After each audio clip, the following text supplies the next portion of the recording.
having the finest first name in all the land. So Thank you. Larry, great to meet another Larry. Great to meet all of you, and I'm excited to shepherd this conversation forward, but I hope that you all will think of this as a facilitation rather than a fully a presentation.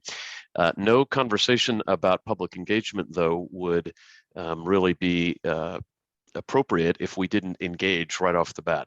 So I'm going to ask you to either take out your cell phone or perhaps open a tab on your browser, and I'm going to be asking you to participate in some poll questions with me, and these are going to look similar to what we asked you in a questionnaire, but I know not everybody got a chance to participate in the questionnaire that we sent out ahead of time, so we wanted to get some of these questions out of the gate right away.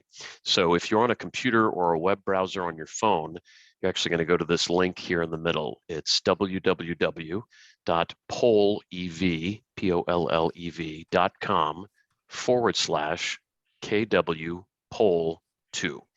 So if you're on a web browser, either on your mobile phone or your computer, you go to www.pollev.com/KW-poll2. And eventually you'll see some instructions pop up. If you prefer texting, which I happen to prefer, you'd open up a new text message. You'd be sending it to the phone number 22333. So the phone number you're texting to, like your friend's phone number, would be 22333. When you open that new text, you would type in the phrase KW poll 2. And because I'm just going to make one little change because I had a typographical error on my slide. So I'll just make that quick change there. But your text message will be KW poll 2, and that just signals to the system that you're responding to my poll questions. So it's a new text message. The phone number is 22333, also known as 22s and 33s. And you just send the text KW poll 2, and then shortly thereafter, you will start to see questions with multiple choice responses or open-ended questions, and all you have to do is send a text to that same number now that you've essentially joined the conversation.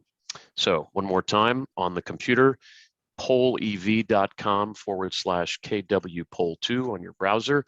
If you'd like to add your screen name, you may, but you can certainly skip that if you prefer. On your smartphone browser, same thing, pollev.com/KW-poll2. And then by text message, send a text to the phone number 22333 with the phrase KW poll 2 in the text message, and that way it will know that you are joining my poll. Please feel free to message me in the chat if you are having any issues with this. I'm going to start with asking folks how you would define public engagement. And you'll see on the screen a word cloud. And for those who aren't familiar, these word clouds, which are computer generated, enlarge the words that have come up in more of the responses. So the more often that a word comes up in a response, the larger the word. So what I did was I pre-populated this poll with some of the responses that I got from folks who filled out the questionnaire. So as you're supplying your answer, either via text or online, I will kind of read out some of the responses that I got and that I am getting. So one person says, convening a group from the public sector to accomplish a shared goal. Another person said the deliberate involvement of community members in a variety of aspects in order to uplift, improve, maintain the best quality of life for all. Another one says engaging the public on different initiatives. Another one says engaging a representative set of ordinary people in some sort of process. Another says empowerment and education of citizens to make informed decisions about their community. Another says an active listening dialogue of different voices who represent a diverse group of individuals. Another says members of the community working as a team to a common goal. And the last one that I had prior to the session starting was an authentically involved group of citizens involved in the decisions that impact them, where their voice is genuinely received. So I want to encourage you to just share whatever comes to mind as a response to this question, because I think it's important to really think through what this means to people in Jacksonville, not just what it may mean generically. I'll give you another moment to supply your answers, and I can see that we're getting some new ones coming in as I am talking, which is great. And again, if you're having any trouble with the technology, feel free to speak up and I'll do my best to help you.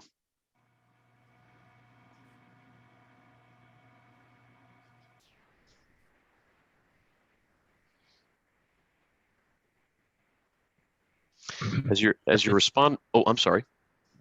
I was just going to say, I did the questionnaire, so I can skip this, right? You may, sir. You're also happy to vote early and often. I'll encourage you in either direction. But yes, sir. This is the question. This is a question that we asked in the questionnaire. As you're seeing the word cloud populate, would be curious if anybody has any reflections on something that stands out to them as they see what others are putting down for a definition.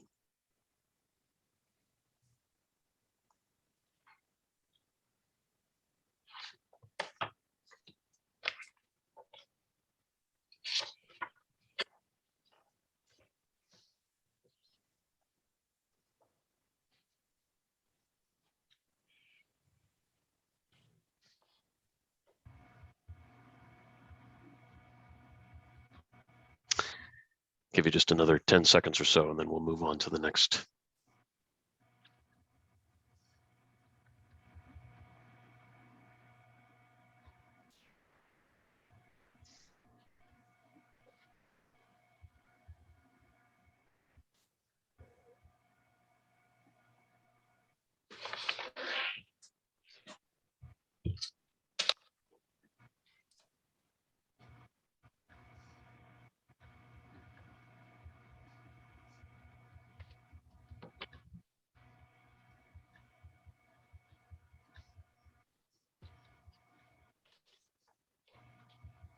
All right. My next question to you is, to what extent do you think Jacksonville's elected officials, or for that matter, appointed officials at public agencies, solicit feedback from the community before making key decisions? To what extent do you think Jacksonville's elected officials solicit feedback from the community before making key decisions? So you can either do this on the web, it should update the question for you there on the website, or you can just send a text with the letter of your choice if you have been using text messaging.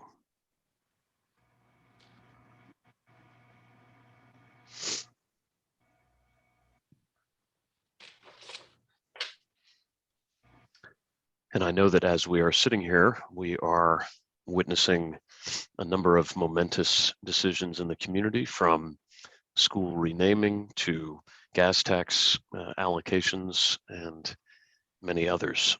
So I'm sure that some of this is top of mind as you take the polls. Give it just another half a minute for folks to respond.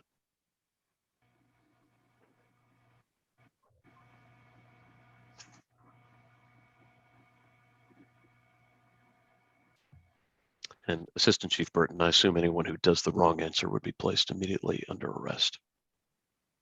Absolutely. All right, we'll go ahead and move on, noticing a majority think it's to a very limited extent, with some feeling it is to some extent. What is a local issue where you felt that Jacksonville's need for improvement in public engagement became most clear? On what local issue did Jacksonville's need for improvement in public engagement become most clear to you? And the answers that you're seeing on the screen are ones that were supplied to me via the questionnaire.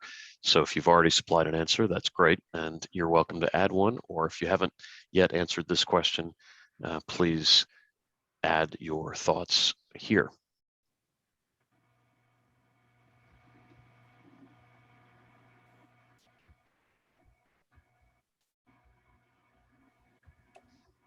See multiple folks referencing JEA and the pandemic response. the gas tax, the schools, the renaming of schools.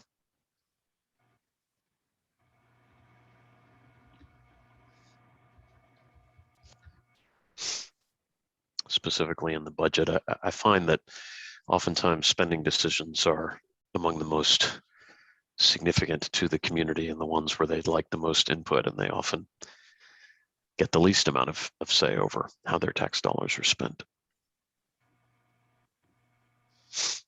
Give it another half a minute here. And as we're finishing this question, I want to share with you that the platform that I'm using, Poll Everywhere, is an extremely useful resource to consider in the context of public engagement. It's one of the reasons that I use it in training workshops or in conversations like this one. And the reason I say that is that you all, I'm sure, have been to public meetings where a particularly boisterous part of the people in attendance seem to want to speak for all and kind of drown out views that dissent from their own.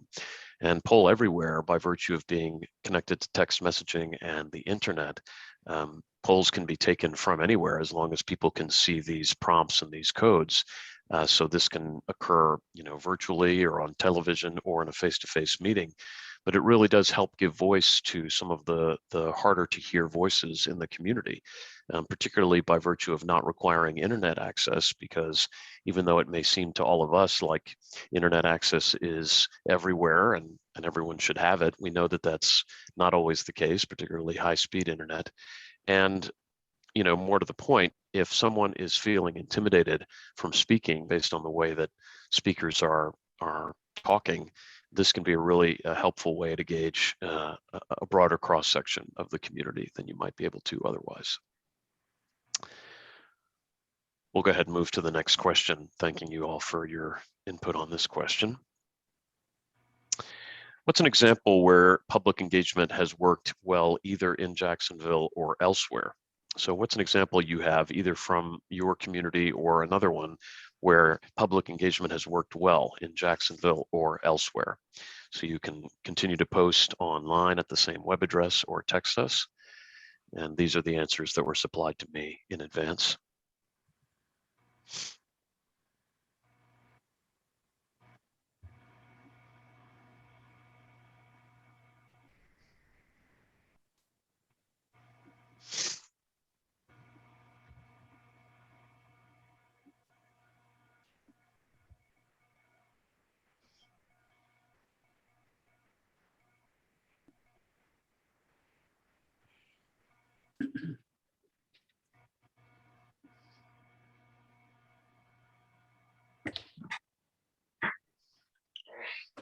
Notice a couple of folks mentioning voting outreach and the census, which is interesting. A number of folks bemoaning not having a good example to share, but others having specific instances. Give it another 10 seconds or so.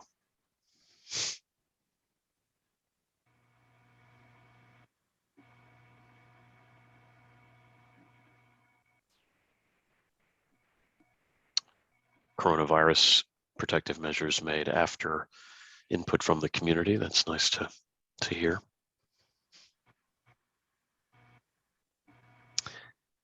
All right.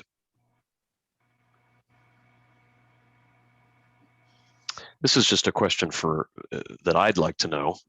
What would you most like to talk about or discuss during the workshop? We're about to have the first segment of the workshop with one of our guests, and he and I could talk all day long, but I'd like to make sure our conversation is most relevant to what folks actually want to hear about.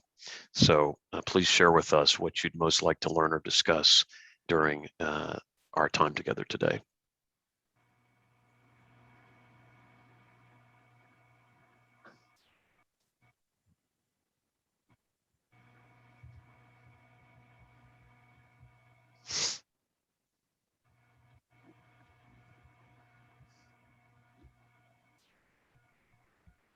Just noticing how to involve people who do not raise their own hands. I think that's a very powerful way of talking about underrepresented populations.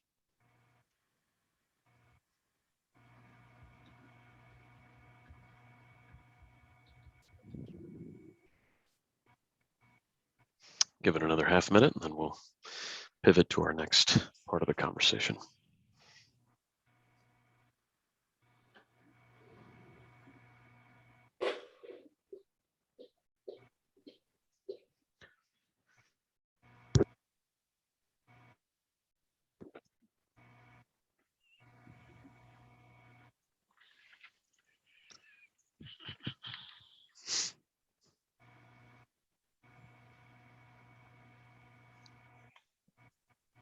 So some great thoughts that we're seeing here. What do Jacksonville decision makers really want by way of engagement?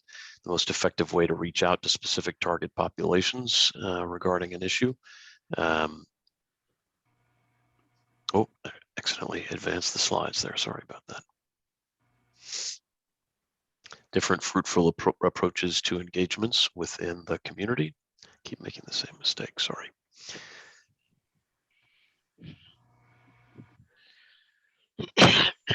Lots of good responses here that we'll be sure to cover in this next part of the conversation. I'm curious, before I shift, what is it like to be asked in a group like this, or maybe in a larger group, to use technology to engage? Is it intimidating? Does it feel empowering? Do you think it is helpful for inclusion? Do you think that it changes perceptions in some way? What are your thoughts on that? And anybody can either unmute or raise their hand and speak.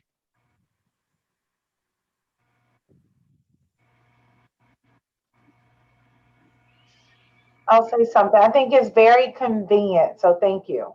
Oh, you're very welcome, Assistant Chief. We aim to please. Yeah. Yeah, I mean, I think that many of us, myself included, text quite often.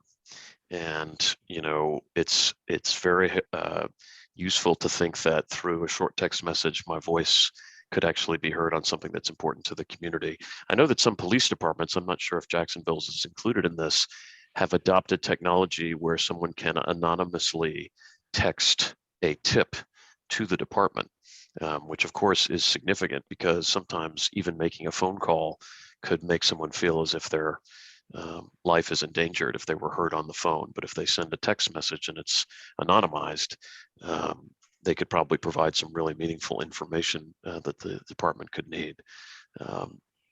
So that's another way I've seen texting used. Anyone else on this exercise, what that experience is like? I know that when I teach at the university part-time, and doing polls, I teach crime and juvenile delinquency, doing polls with students that are anonymous, you get a lot more, I think, authentic answers than if you were asking, especially if you're asking about self-reported crime and things like that. But I think you get a lot more interesting answers. I would say that could possibly be the same here in Jacksonville, just based on some of Jacksonville. It's nice to meet a fellow educator. I teach at the University of Texas at Austin, and I've used this in my classes, although one time I used it in a large lecture, and one of the comments was, "How much hair gel do I use?" That was the last time I used it in that particular class, but the answer is quite a lot, in case anybody's wondering, quite a lot. But no, I think to Vicky's point, you know, there are lots of things that people may want to say but are reluctant to verbalize, particularly in a group that's any more than just one or two people. And we can learn a lot from giving some folks that level of protection, so to speak. Well, to move us along in this conversation, I want to introduce you to a friend and colleague of mine named Andrew Thomas. Where is Andrew? Is he there? Yes, I'm here. I'm glad. Let me see if I can find you. It's the only thing here. Let's see. I'm going to try and spotlight him if I can. There he is. Well, good afternoon. Good afternoon. You know, most of the time we read bios to introduce guests, and I didn't ask Dennis to do that for me. And even though my friend and colleague sent me his, I'm not going to read it verbatim, but I am going to ask you, who are you and why are you here? Which is to say, what can you tell this group about who you are and what makes you interested in the topic of public engagement? Good afternoon, everyone. My name is Andrew Thomas. I'm the Director of Community Relations and Neighborhood Engagement for the city of Sanford, Florida. Before you continue, I'm hearing Are you double getting sound. feedback? Yeah, I'm hearing it twice. Let me see. I think they might have just picked you up twice. Let's try again. Good afternoon, everyone. That sounds great. That sounds better? Yes, it Do does. you- Okay, I'm still sound like I'm getting feedback, but let's go forward, Larry.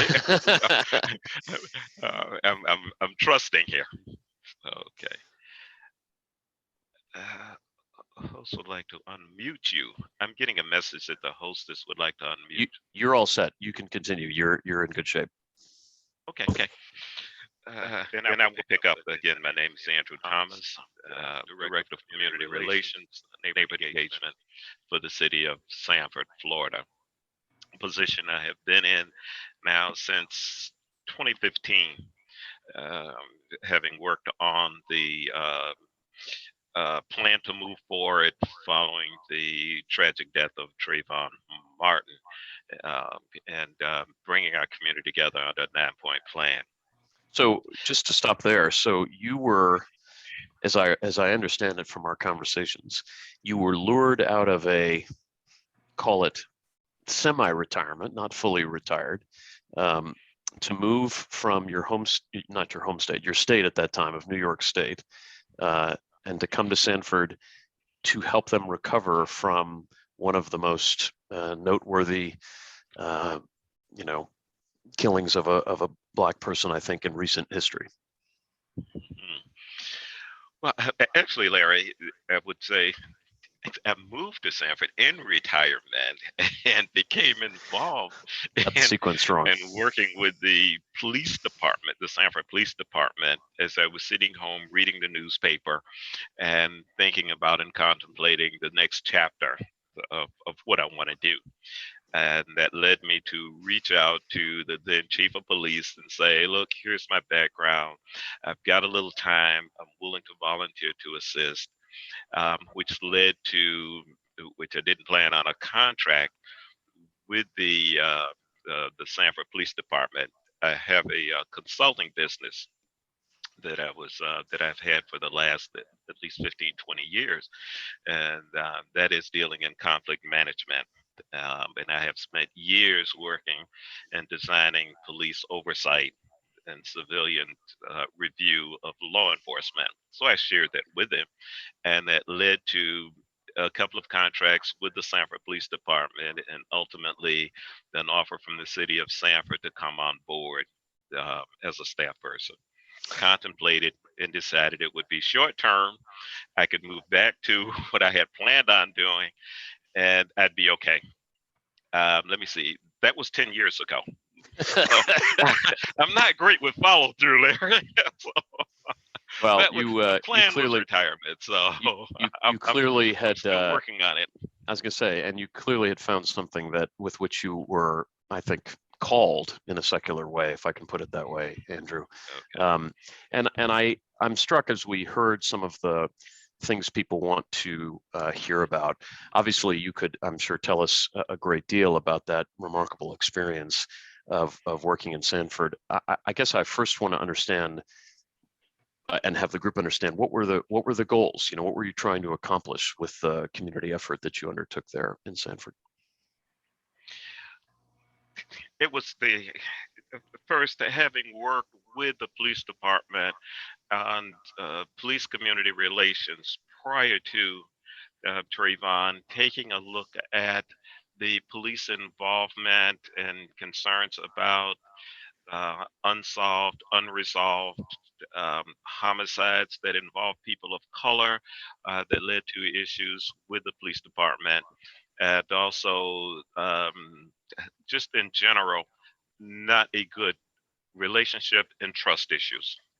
So that's what I started, and realizing that carried over into the issues within the community, with not only the police department but also the local government, being City Hall. because you perceive, and the police department, which operates, which most community believes, at the will of the city. And if they were doing something that was running contrary to the beliefs and goals of the city, someone would speak up. So since there's not any involvement, there's no what they would consider correction of the path, then city is okay. And this is what is being endorsed. So bringing those issues out, the established relationship, communications, and I've come to realize there's many issues that are long-standing. These are not new issues that you're dealing with in the community. And communities very often feel these issues have fell on deaf ears. Mhm. So in order to begin to address it is to look at trust. And some would say, well, we need to rebuild trust. And I've come to realize it's not rebuild trust because trust was never there. The lack of trust goes back years and years and years, not just what I found here in Sanford, but that's in many communities across our country, where that sacred trust has been violated. So it's starting with, you need to build trust. And the first, I think, order would be is a willingness to listen. People talk. They will tell you what their concerns are. They will tell you what the issues are. They will tell you where that trust has been violated, but you have to be willing to listen. And what I come across very often is because these date back in history, usually your current serving elected officials will very often take on the attitude, didn't happen on my watch. Hmm. This happened years ago. What do you want me to do? And I'd say the first thing you can do is listen. You've established a good foundation, wasn't on your watch, that removes you from it, that makes you easier to listen to and make a determination. If you believe it was wrong, address it as wrong. If you believe it was wrong and somebody is doing an apology, you're apologizing for something that happened some time ago. But then take some steps and say, how do we correct it going forward? Right. And that's the willingness, and that's where the engagement comes in, the public engagement. And it can't be business as usual. You have to be open to trying some new things. Uh, Put something on the table or listen to what is being put on the table by the community. So let me stop there, Larry. No, I appreciate it. I could listen obviously all day long, but I want to give you a chance to breathe first of all. I also want to tell our attendees this is a conversation. This is not meant to be a panel discussion. And so anyone who wants to either ask something of Andrew or me or chime something in as a comment or a reaction should feel free to do so either on microphone or by raising their hand or adding it to the chat window. This is not meant to be a lecture style or a panel presentation. Can I ask what you think effectively got the people of Sanford to talk to you that you wanted to have participate? You know, what were the out-of-the-box strategies that you found were most effective to engage them in dialogue?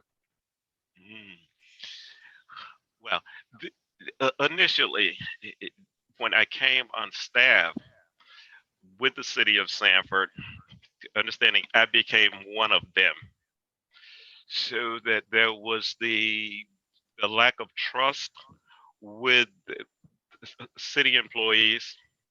I became part of that team. However, because I had worked within the community as an independent consultant, I had some within the community that valued that initial relationship that I had established with them. And also being able to deliver.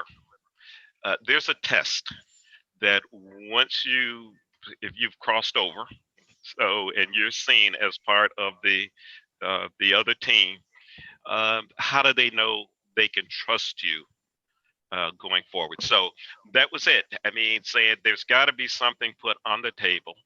There's got to be some deliverables.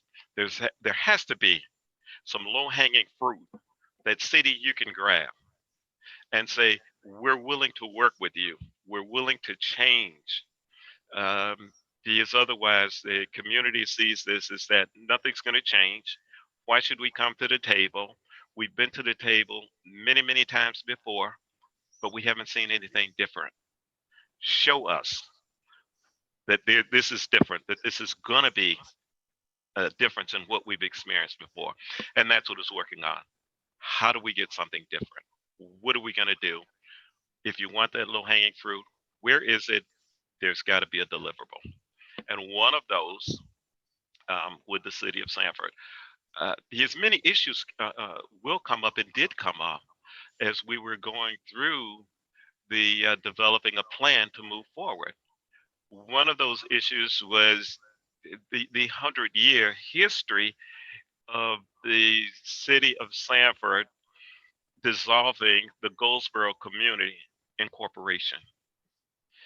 And there was names of streets that was changed. There were businesses that went out of business. Goldsboro, as everyone knows, that probably in the state of Florida, I think at this point, I've learned since I've been here, but one of the first incorporated, Black incorporated community cities in the state of Florida. It mirrors what was happening in Eatonville. And I understand also there was a community in Jacksonville that was incorporated as well. The Goldsboro community was dissolved so that the city of Sanford could expand. It was essentially landlocked.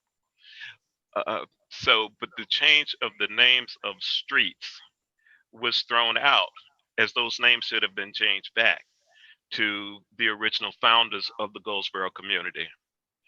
The city manager, who was new to the community, as I was, and listening to this, and the question became one of, why can't the names be changed back? If what we are calling 13th Street was Goldsboro Boulevard back in the 1800s, turn of the century, why can't we do that? And as opposed to listening to the reasons of why not, then let's figure out how do we make that happen? That was one of those deliverables, and saying if that's what the community is asking for, then we can do it. Streets were changed. The request for the community development strategic plan, community said lacked their participation, wanted it off the table.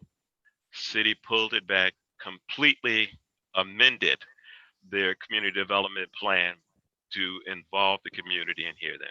So there's just a couple of examples, Larry. Yeah, no, I appreciate that. And I guess I want to drill even deeper down with you and find out, like, what was the context in which this input or this sentiment was shared? Like, did you walk around neighborhoods and knock on doors? Did you stand at popular gathering spots and catch people as they went by? Did you host a meeting at a church? Did you do an online survey? What did you do to hear all of this important information? A couple of strategies. One is you realize when you call the meeting and invite them, they see it as your meeting. Mm-hmm. The community will call their meeting. They have their leadership. Your willingness to go and listen to what they have to say. Now, understand, chances are those first meetings are going to be fairly intense. Expect that you're going to hear all of the damage, the injustice that has been perpetrated by city officials over the years. And acknowledging that, it's saying, I hear you. Where do we go from here? So that's what I would offer. Yes, you'll continue with your meetings. Yes, you want to have that open door. You want to invite the community to participate, but understanding you have to go to them at this point. And there are meetings, as I said, they're taking place usually within the community, and it's usually those that are the quiet ones, as you see. They don't come to a lot of the meetings, but they're very active. And I call those your unelected, but highly recognized leaders and mayors of a given community, of a neighborhood. You have a leader in that neighborhood that the community goes to. that's not the one that's going to come to your city council commission meetings and speak up, but very influential in their community. I want to again deliberately make space for our attendees to this workshop and see if anyone wants to interject a question or a comment at this time. And I can certainly continue, but would like to know if others do. I see Mr. Scott. Go ahead.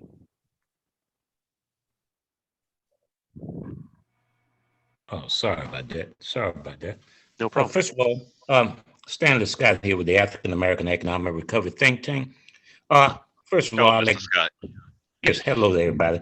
First of all, and no disrespect to about anyone, but I'm a African American. I'm not a person of color, and that's offensive to me.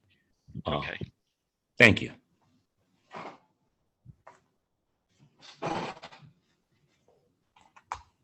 Okay. Then I will acknowledge that it's the African Americans and those are the communities. And as we go on, we'll make that correction. Thank you. Does anyone else who's participating want to interject at this point? I heard somebody. Yes. Stanley Scott here with the African American Economic Recovery Think Tank. A lot of time when we talk about social engagement, civic engagement, engagement period, there's many components. Too often we use that as a broad brush when we are dealing with people, especially today, especially with people being so fragmented. It means different things to different people. Mhm. And I'd like for us to be conscious of that, because we throw that out often in meetings, and I address meetings all across the country, and we think too often. What I see with the think tank is we all is dealing with the same thing on the same level, and that's not true. Thank you. Mr. Scott, would it be okay if I asked you how you think of engagement? Well, I think of engagement in the four components. When I think of engagement, it's mostly holistic, but I deal with family infrastructure. I deal with Afrocentric education. I deal with preventive healthcare and collective economics. So I look at things from the bottom up using those four components when it comes to engagement, regardless of what nationality that I'm dealing with. And a lot of time I spend a lot of hours and days in City Hall. So most of the time my engagement is civic. That's very helpful. And I Thank you. I think that underscores why I wanted to start this conversation with asking people for their definitions, because this is different than chemistry or banking or baseball. It's a much harder concept to pin down or to even achieve consensus on what we mean.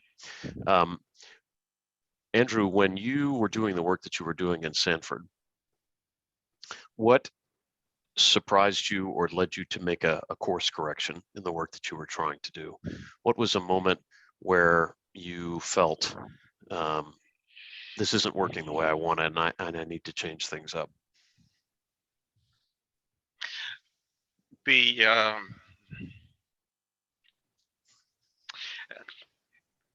think to talk about healing, communities are not ready to talk about healing because there's so much damage, there's so much water, over the dam that you have to get to that.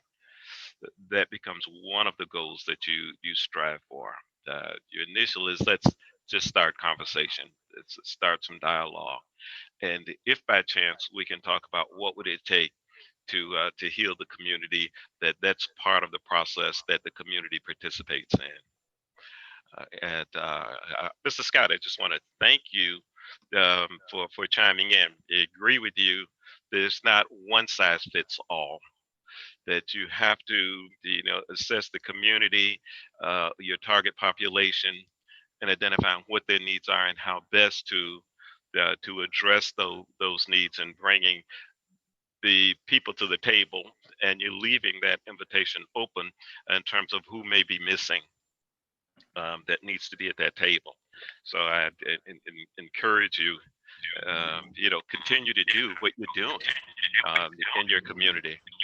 If I may, Larry, just say when I found myself doing a 180-degree turn in my approach, like you facilitating a process. I was in Canada working with the Mohawk Nation. And as I started the process, and sometimes you don't realize what you don't know, but when you realize that you've done something you shouldn't have done, or there's something you should have done that you didn't do, be willing to pause, adjust your process to fit your target population. My mistake in that process was that my fault in not having done my homework is realizing that there were female chiefs that I did not recognize at the beginning of the meeting. But that wasn't hard to figure out because the whole tone of the meeting changed. And you realize that was something, what did I do? I didn't do. And I turned the meeting to the community and said, help me, guide me. And that's when they advised me, that you didn't recognize. And I yield the floor to the chiefs and their guidance as how to proceed. I had a 3-day session that went very well after that. Got a lot of education in terms of culture, but it worked out well. Tyree Williams had raised his hand, please. Yeah, I just wanted to just provide just a comment from what Mr. Thomas and Mr. Scott was saying. So I'm a community engagement manager for an organization called Unite Us.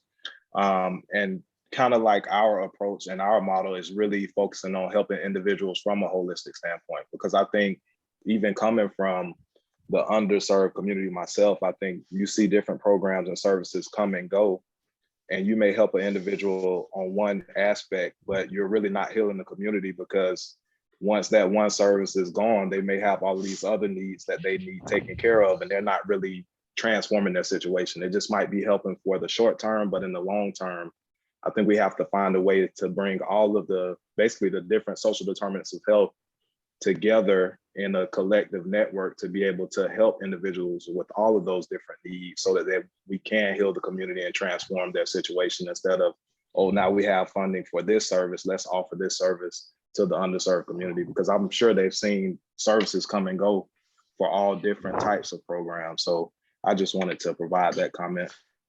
That's an extremely meaningful comment to me, and I'm sure that resonates with Andrew. We, having worked in government, we think, oh, we're there to get our particular piece of input, our, slice of the pie, and then they bring up a whole bunch of other things that we weren't, expecting to hear, or if we were expecting to hear them, we aren't the agency in our minds to best respond to them. The public doesn't care. The public could not care less whether we're with the city, with the county, with the healthcare district, with the school district, with the state. They want to be heard. And if we're there to do the listening, then it behooves us to figure out the best way to coordinate that conversation across multiple agencies and community partners, not just public sector, but community partners who could be positioned to contribute. Can I chime in, please? Yes, please. Yeah, I hear you. I hear you loud and clear. But the people don't want to hear us. They want us to act. Agreed. They want change. They want some resolution for the condition or whatever they are dealing with at the same time. Also, I'd like to throw another thing out too, in much respect to everybody. But often when we have these meetings, especially when African Americans speak, we assume that they live in an underserved community. And I'm not saying all. I'm just saying that that's what I pick up, and I deal with the whole nation. And too often, there's quite a few African Americans that live in pretty nice neighborhood, but they are not socially engaged or civic engaged. in what's going on in the community. There's very few people, especially in Jacksonville, Florida. We only have about 5 people that's are really civic engaged out of almost a million people. That's appalling to me. Thank you. Thank you for sharing that. And I think that we have to guard very carefully against overgeneralizing and stereotyping in all respects, but including the one that you just mentioned. Andrew, did you have any reaction to the last comments? I agree wholeheartedly with them in terms of how do you get the majority of the people involved, because some feel that they're exempt, and that's for the that inner city issues, and it doesn't impact me. You have to reach out for them, and you strategize. How do you get them involved? Because sometimes they feel like, I've made it. I've lift myself up by my bootstraps. I'm doing all right. Though that's their concern. Sometimes, and I'll flip it, because I was in one community working, and like you, Mr. Scott, too, having experienced a number of communities around the country. I went into one, and what I heard from the people with those coming in, that if you weren't one of them, you didn't understand their worldview and what they had to deal with. And I heard the comment that it took poor people to plan for poor people. You don't want to say how ridiculous that sounds to you, but you stop and think about, if poor people are planning for poor people, do you really plan to be poor? So to think about that, I think there was other issues, at play there, in terms of how do you recognize, how do you validate them, and not talk down or condescending to them. So I saw that as a gap in communications. So sometimes you have that when those that you think should be involved, when they go in, who really can't relate and connect. So you have to strategize. How do you bridge that gap? So, Oh, I'm sorry, Vicki, please.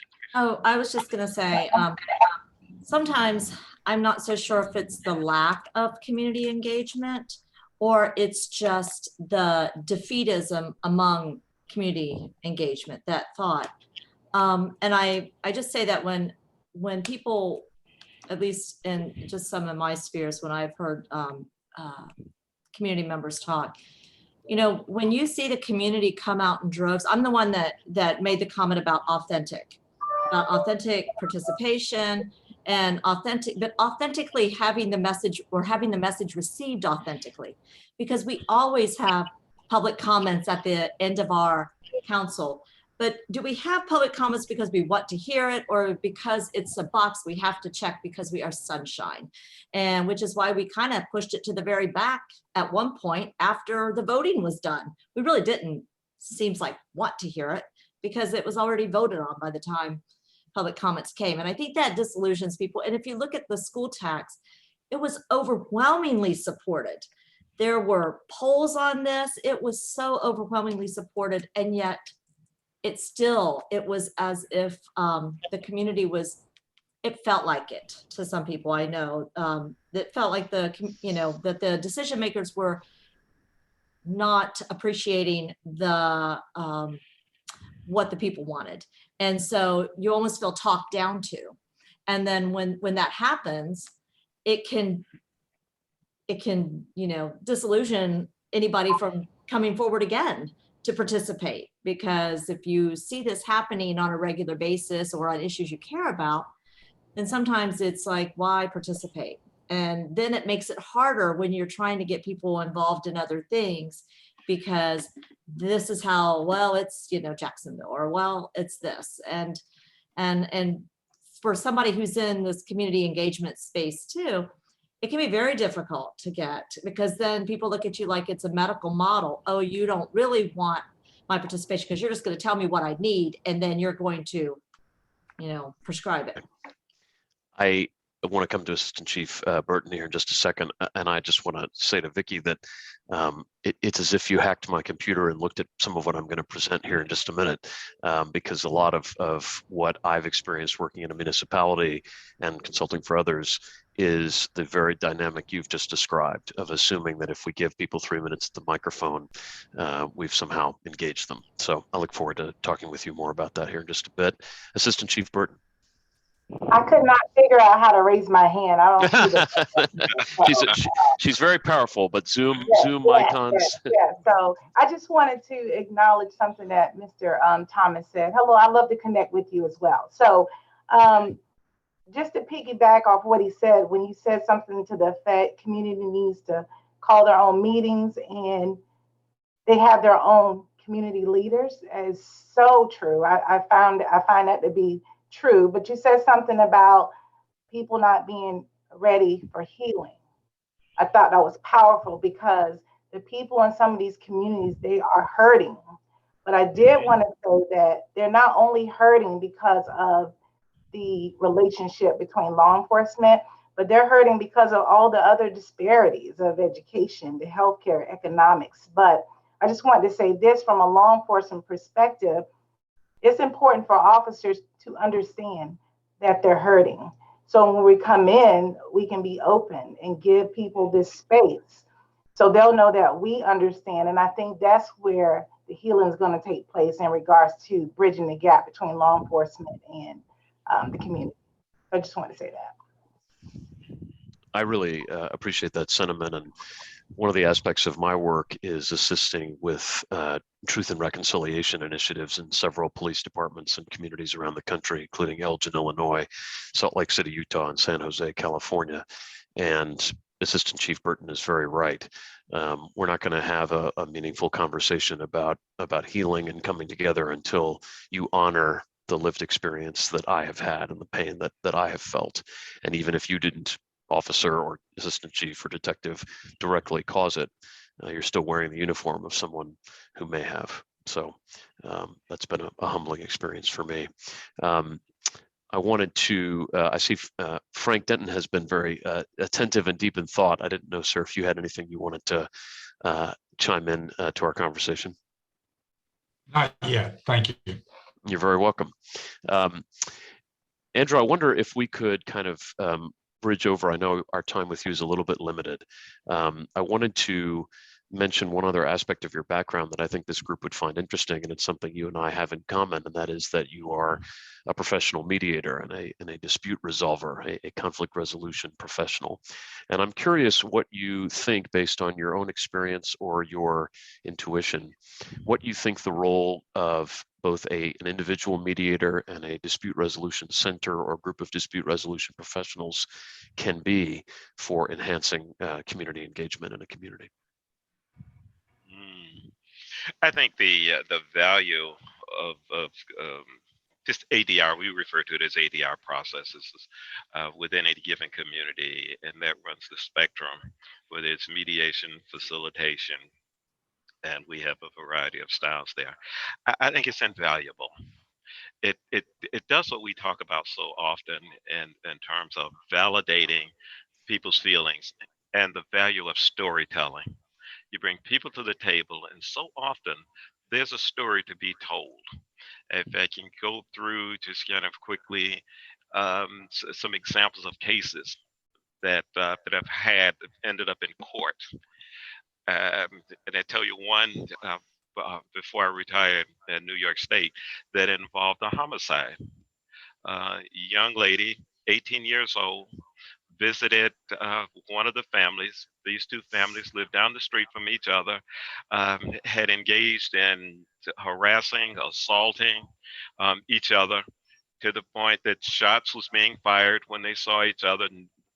That they would, in fact, in court, they was in and out of court, and the only time that anyone ever served was for contempt of court when they got into altercation in the court.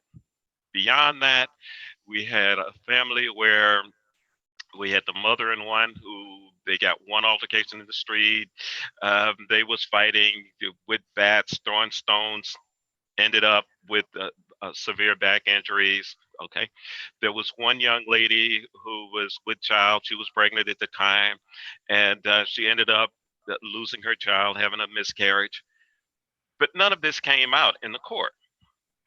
When we sat them down and gave them the opportunities to tell their stories and to realize what all of this started over was uh, somebody that didn't get paid because they was DJing for a party. And I said to them, knowing the judge that was trying that case, had you said that the first time in there, he would have given you whatever you asked for, knowing what this could happen in the community. But after the stories came out, they realized the damage, the hurt, the harm that they had caused to each other. That situation kind of dissipated because everyone believed that the only way you're going to resolve this is one of those have to move. They didn't move, but they had a better understanding, appreciation for what had happened. Does this happen in all cases? No, I won't say it does. But there are times when you have that opportunity to open that door, they can validate, recognize, and acknowledge what is going on. The process works. So I've had that opportunity to have been in a number of those sessions where the parties have walked away with a different view, a different insight, and resolve. I did notice Mr. Scott's hand is raised, but I wasn't sure if that was from his prior comment or if he wanted to chime in. Stanley, did you want to chime in? Yes, I apologize for that. No apology needed. No apologies. No, with the computer over here. I'm sorry about that. That's all right. Yes, the point, I'd like to say something here. We have a lot of issues since 1985 today. But the most important thing, and you mentioned it earlier, is trust. People can tell when you are trustful. They can see in your eyes. I mean, in your language. There's many ways to send a signal. And too often we looking at the words too often instead of looking at people and see what they're dealing with. Look in their eyes because it'll say a lot of things. But also, it seems like for me, for example, it seems like we always talking about what's going on in the underserved community. But I also deal with the part about the opioid situation here in Jacksonville, Florida. But you never hear that come up. You always hear about police. It's an issue with the law enforcement, but no one is never talking about the amount of deaths that are taking place with the opioid. And I'm bringing that up for a reason when it comes to engagement. There's a lot of issues going on in Jacksonville that has nothing to do with police that we need to address that will decrease the crime in this city. Not only in the city, but in this country. Thank you. I want to, first of all, ask Assistant Chief Burton if it's okay with her if people talk about something other than police. Is that okay with you? Thank you, Lord. Thank you, Mr. Scott. But in addition to that, I just want to underscore something that Stanley said, and I'm sure Andrew can relate to this. There have been so many times when I'm facilitating a community meeting or mediating, and a silence lingers either among 2 or 3 participants or over a whole room. And contrary to my radio days, I love to let that dead air, that silence linger, because so often that silence sends an important message, and the nonverbal communication, whether it's how someone's sitting, like this, or the look on their face, or the fact that they're not making eye contact, or even, the inflection, that they're using as they speak, can speak volumes about what they are, if I could put it this way, really trying to say. So that was something that occurred to me as I was listening to you. And just quickly, I can ditto what you're saying, Larry. Absolutely, I think it's one of the advantages of a trained mediator in terms of communications, the nonverbals, and what you look for. And I always say silence is golden. Sometimes people are processing, they're thinking. My goal as a mediator is to help people hear something in a different way. Because 9 times out of 10, people that you have involved, they've had conversations before, they've interacted before, but it's for some reason it hasn't worked out. So as a mediator, your goal is to try and reconstruct this conversation communication in a way that's going to be different from what you've got done in the past and what you've gotten in the past. So if you expect something different, you got to do some things different. And as a mediator, I'd say we're going to build this process together. What doesn't work for you? Let's not do that.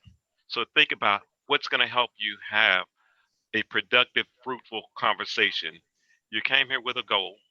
How are you going to accomplish that? And at any time this process is not working, let's stop and talk process. How do we need to reconstruct, redesign this process so that it works for you? And if it doesn't, and we reach impasse, then let's talk about what is next step. What are your options in moving forward?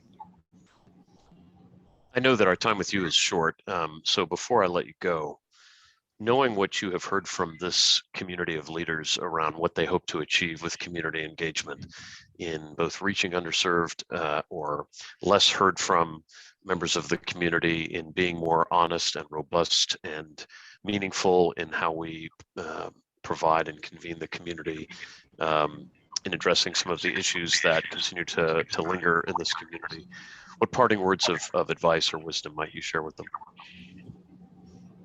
A couple of things.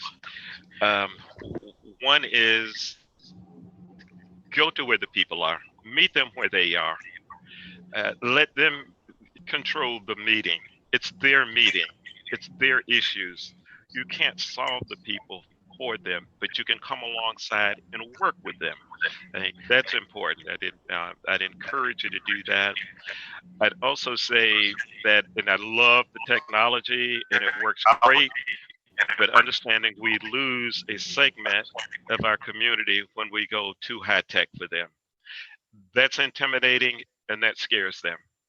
So you've got to say what venue, what means it's going to work for them. If that's their choice, then incorporate it. One of my favorite sayings is that I always say to them is, as a city employee, as a community engager, I am visiting what you live.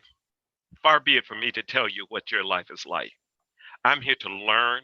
I'm here to listen and strategize in terms of how we can work together to accomplish those issues you've identified. That's it. Thank you. Very, very powerful words. Thank you very much, my colleague and You're friend. welcome. It's great to have been with you.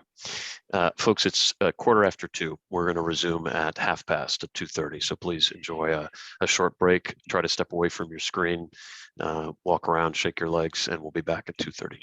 Thanks, Andrew. Okay, you're welcome, Larry. I'll get with you. We can follow up.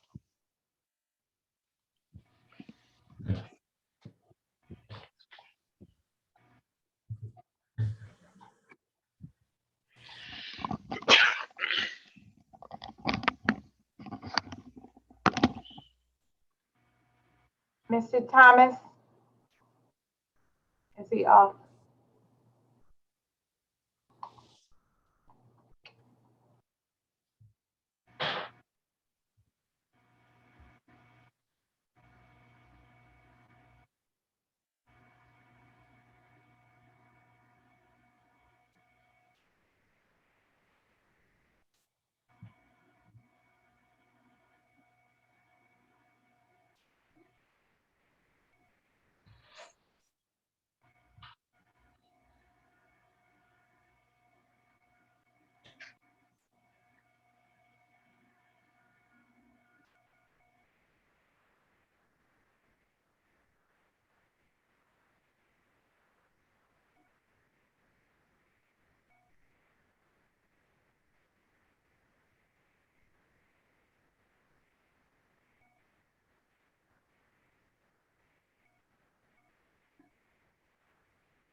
I just want to applaud the taste in music from whoever is sharing the music.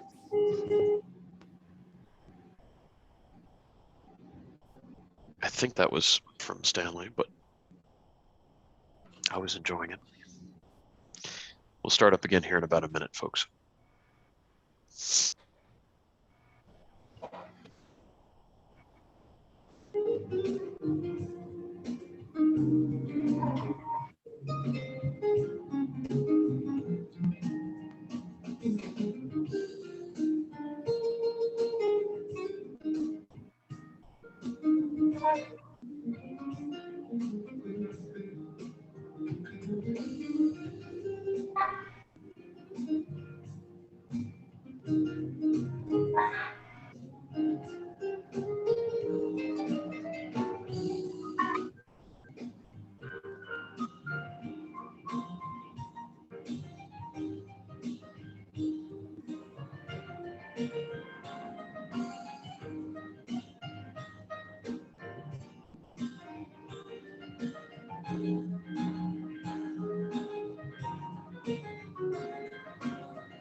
Welcome back, everybody.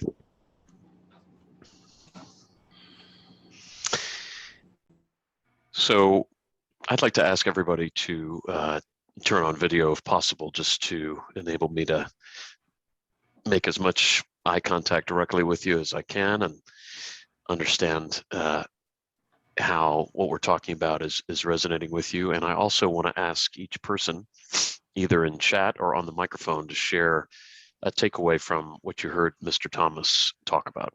So either in the chat window or on microphone or with the raise hand function, we'd love to hear something you're taking away from Andrew.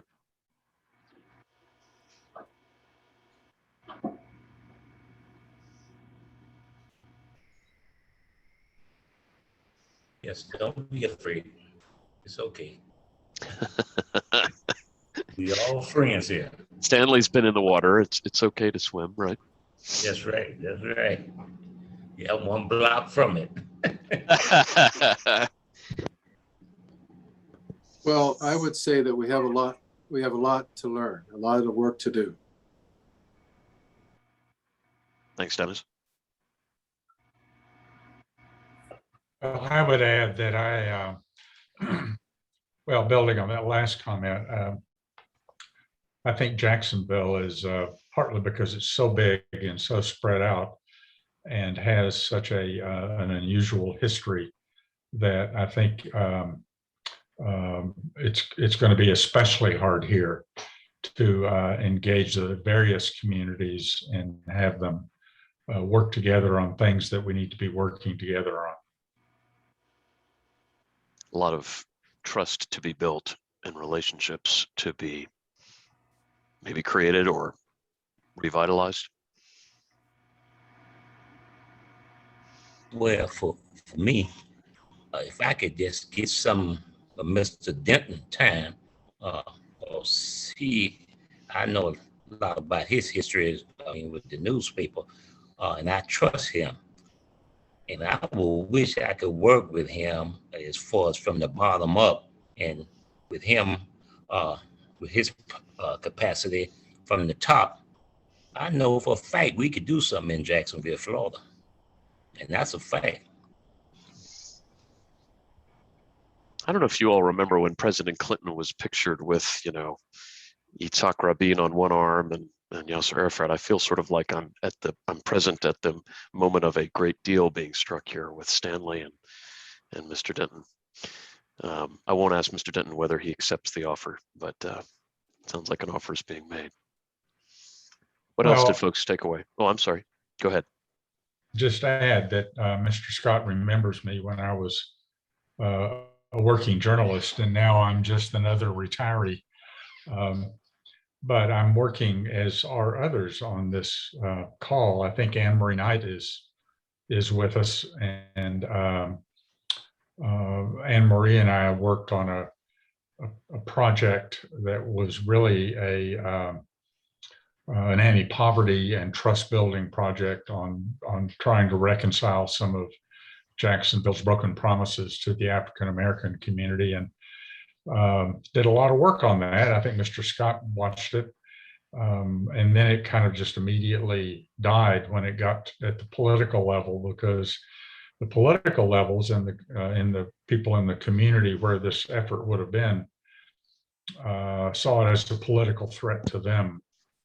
So I was disappointed that the community, well, I don't know if I should say that, but I wish the community had risen up, because this would have been a great opportunity, and may still be. It occasionally comes up again, but it fell down in the lack of community engagement, in political considerations, and maybe lack of trust, which there's a lot of in Jacksonville between the Black community and the leadership and the white community.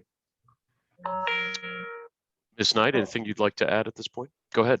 I know, Frank, when Frank says it, it's done, right? He's summarizes very well, and he's spot on. We were all disappointed. We all had our lessons in that, right? As one of our colleagues said earlier, you have to engage and connect with, I won't even use the word engage, you have to connect with the community and make sure that what you are speaking for represents their desire. And we did that. We did do that. But unfortunately, as Frank said, it fell, I would say it fell to politics, but I think it also fell to the pandemic. And, there was a louder roar of need and focus. And I'm pretty hopeful. I'm going to hope that, it can be revived in some form. It doesn't have to be under the title of, the work that we did, but at least the objectives that we were trying to get to, because that is only the way the community is going to be made whole. And I mean the entire community, is if we address and support the areas in our community that are most vulnerable. So thank you very much for sharing. I'm still in it, one way or another. I know I believe, have the superintendent of Duval County Public Schools with us. Dr. Green, I don't know if you wanted to share anything that you gleaned either from Mr. Thomas's presentation or what's on your mind as you're listening. I'm here. We've had a number of interactions with our community as of late. You mentioned one of our situations, school renaming, but we've also had interactions as it relates to the referendum that was passed in November. And I think a major reason it passed was because of the number of community meetings we had, whether community members were sharing their displeasure of some of the options and scenarios, giving them a way to give their voice, whether it was doing it the old-fashioned way with chart paper and writing down their thoughts, or those who were techie could go online and give information. And that information they could see come to realization by the creation of the master facilities plan, and that plan representing their voices, what they said to us. Right. So my thought about continuing to engage our community as it relates to education, these issues that we're dealing with are what I would say are ancillary to education. School renaming, very important, facilities, very important. But when we get down to talking about teaching and learning, that's when it's like The pulling gloves may come off. Yeah, that's when we can't get them to come to that table. Oh, interesting. For me, that really is the most important thing. That's my whole mission. The whole reason I do what I do is about teaching and learning, and our students who are being most affected are in communities that are plagued with many other things. And so it's not just a public education issue. It is much broader and much bigger and much more in depth than that. I really appreciate you sharing and for undertaking so much ambitious community engagement, and also for taking time to be here, given what I'm sure is your and everyone's very busy schedules. I'll encourage anyone else with reflections from the last session to either put them in the chat, or it sounded like maybe someone was about to speak. Larry. Oh. Larry, this is Dennis. I just wanted to, yes, thank Dr. Green for being here and sharing. And also, I see Council Member Morgan has joined us, and I want to compliment her on the Safer Together workshops that she's been conducting. I think it's one of the best things that's happened in Jacksonville since I arrived over 25 years ago. The kind of dialogue and the persistence on getting to truth, most appreciated. Thank you, Dennis. I appreciate that. And I appreciate the opportunity to be here. I see Mr. Boylan, my cohort, is also trying to listen in. I'm going to listen in as long as I can. We just got out of a meeting. I'll be going into another one very shortly, but thank you. Thank you. Thank you, Councilmember Boylan. I think one of the things, Larry, when people see some of the models that you've talked about, it'll help lay out some potential structure for the future. You bet. Matthew, were you trying to speak? Yeah, a reaction to Andrews. I learned from him based on my experience also. Healing and reconciliation can be very, very challenging to a community that is hurting or a community that feels offended. But then we cannot give up. We have to continue. The approaches that he indicated are very correct. You know, you need to engage, you need to empathize with the community and work together with them to find solutions, you know, on the way forward. Thank you very much, Matthew. Very nice to have you with us. Thank you. So I'm going to take the microphone for a bit, and I want to just give you all a projection for where we're heading. I'm going to sort of lead us through a conversation of some different forms of engagement that either I've undertaken in my work or that I have tracked as a scholar and as a consultant around the country. But I hope that you all will honor my requests for participation as we go. I don't really ask rhetorical questions, especially on Zoom. So if I ask a question, I'm really hoping that folks will either open their mic or use one of the reaction icons to react that way, or or just speak or put something in the chat. That's my heartfelt hope. Just by way of quick introduction, I'm the father of two and the husband of one. I'm a director and senior facilitator with a firm called Kearns & West, which specializes in public engagement and consensus building in projects all over the country. Some of the more notable work I'm doing right now includes the Racial Equity and Policing Commission for Salt Lake City and the Community Task Force on Policing in Elgin, Illinois, which is a suburb of Chicago. Also working with the City and County of Denver on their recovery efforts, and have other projects for the City of Austin, including the Equity-Based Historic Preservation Plan. I also teach conflict resolution and facilitative leadership at the University of Texas, and I'm excited to be with you all. Prior to this work, I was the manager of community engagement for the City of Austin, the city government there, and have consulted or worked with probably about 24 other US cities around the country, and some work abroad. So I'm happy to be with you all today to talk about public engagement. And as I said, this is not a lecture. This is meant to be a conversation. I hope that Julie is still with us. Excuse me, not Julie, Vicky. I hope Vicky is still there, because Vicky said a couple of things when she commented that I thought would be particularly important as we look at this image. I want everybody to take a close look at this photograph and just tell me anything that you observe. Yes, empty city council. Empty city council. Not much diversity, it doesn't look like. Not much diversity. Lack of interest. Lack of interest. Say it again, Solomon.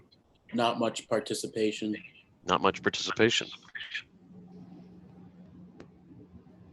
Looks like it's 11 p.m. as well. I don't know about you, Matthew, but Thursday night at 11, you know, City Hall, let's rock it. It's the place to be. 11 o'clock at night.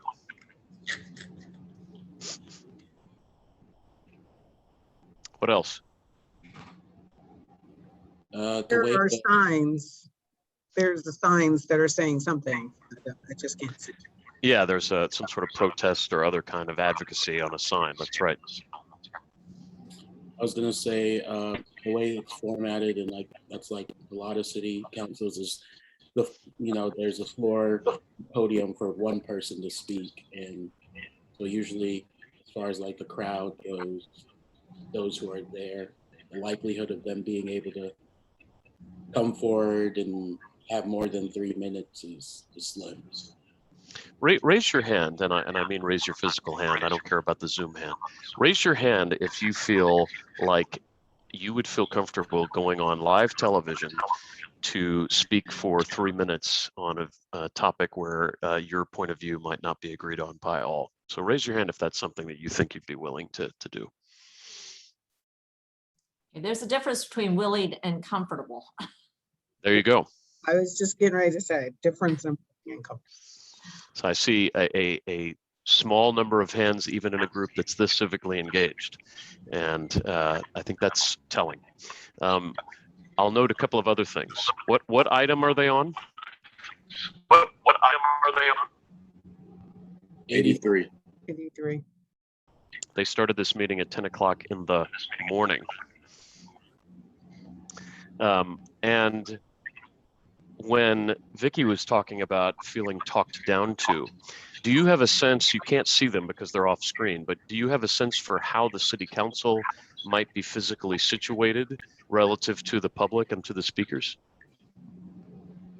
Probably above. She is literally being talked down to.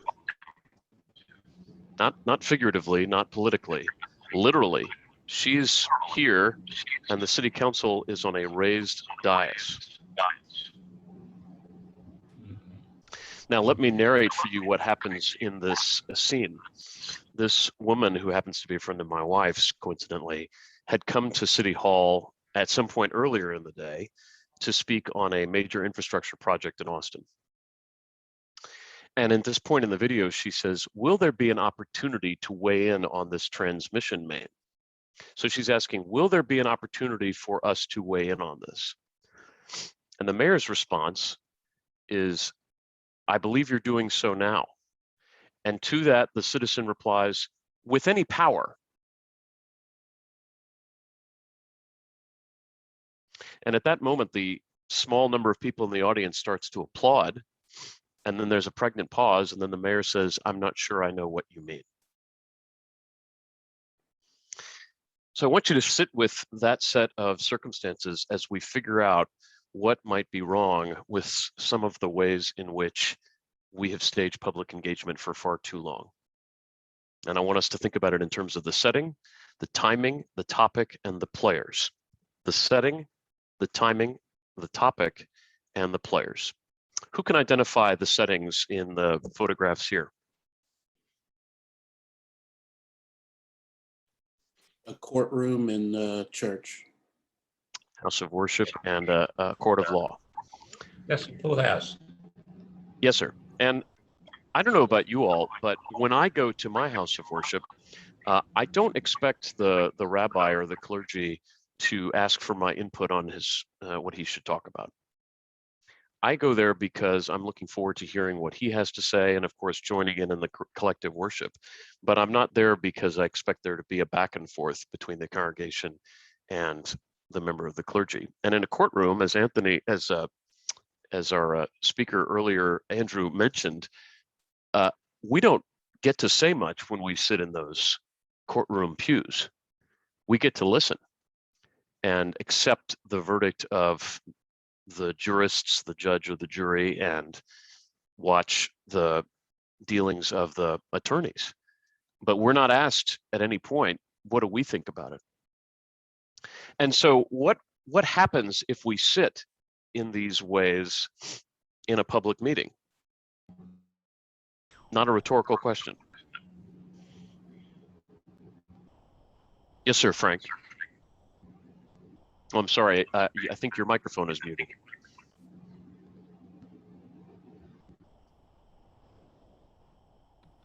There you go. There we go. Meetings being down to, or you're talking to talk up to power rather than communication. Our city council chamber in Jacksonville is exactly the same way. But I wanted to say that my favorite city council chamber is in the city of Beloit, Wisconsin, where they built a new city hall.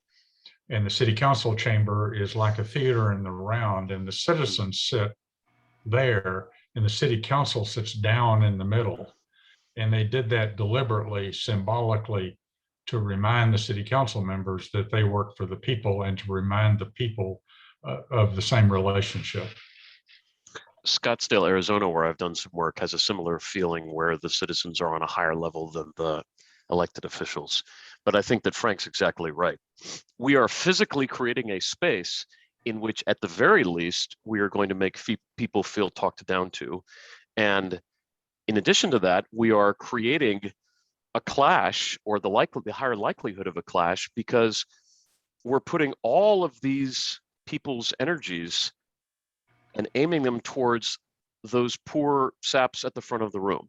And I say that with great respect to Council Member Morgan and Council Member Boylan. I don't mean to call you a poor sap, but what I'm trying to suggest is we are setting them up for disaster.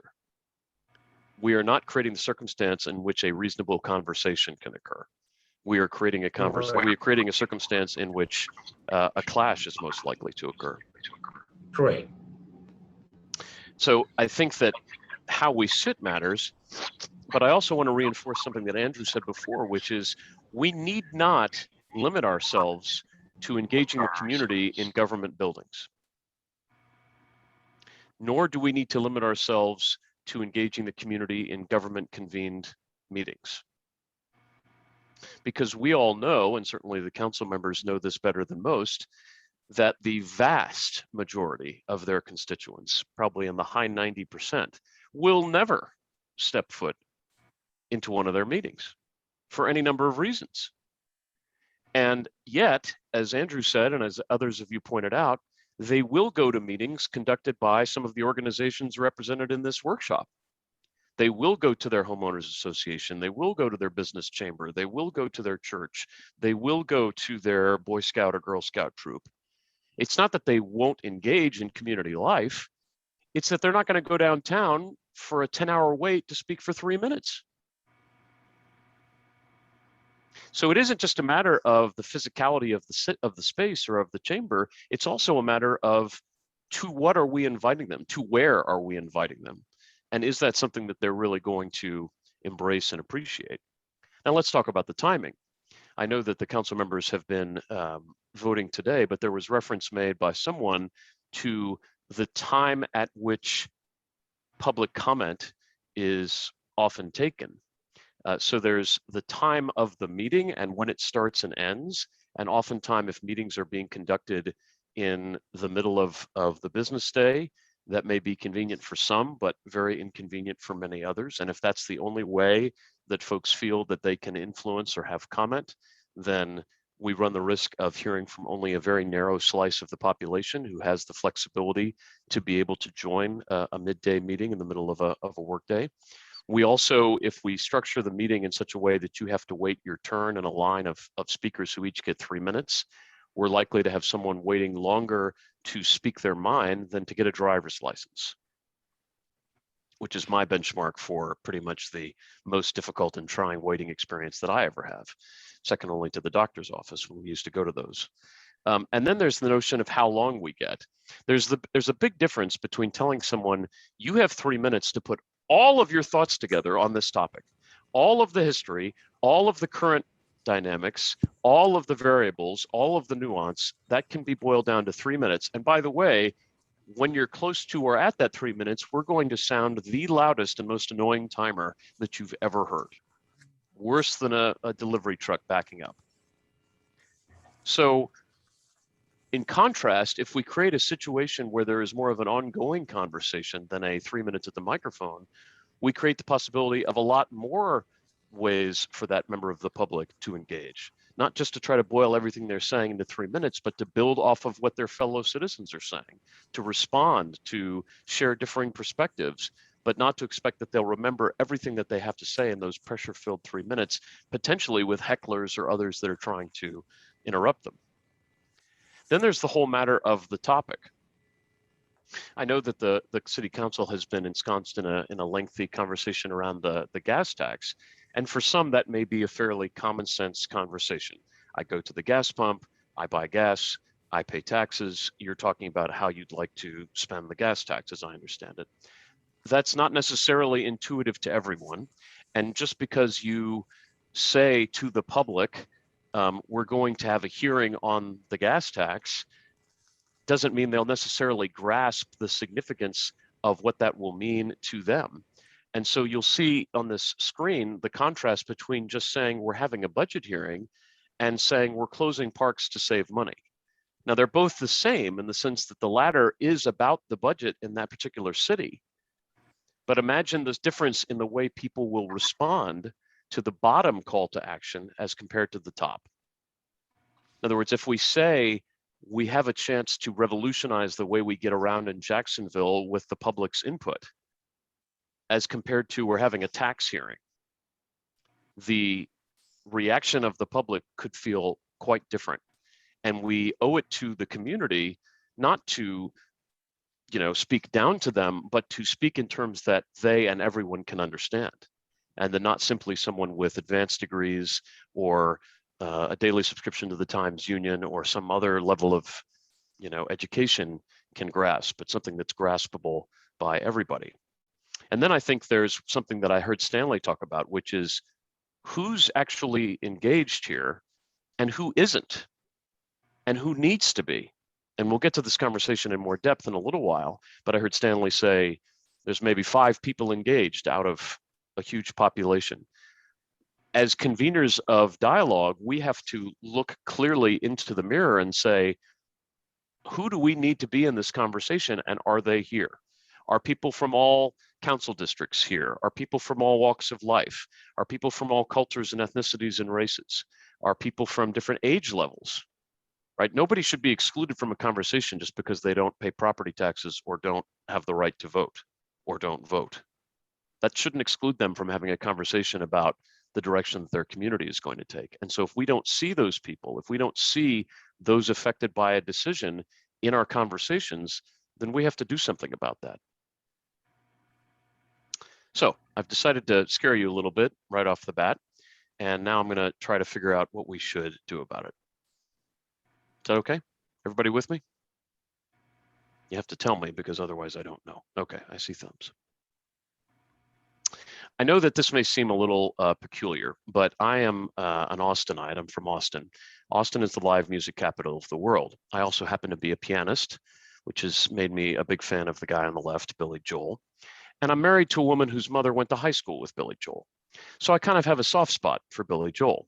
And both he and Garth Brooks recorded a song a while back that you may remember if you're of a certain generation called Shameless.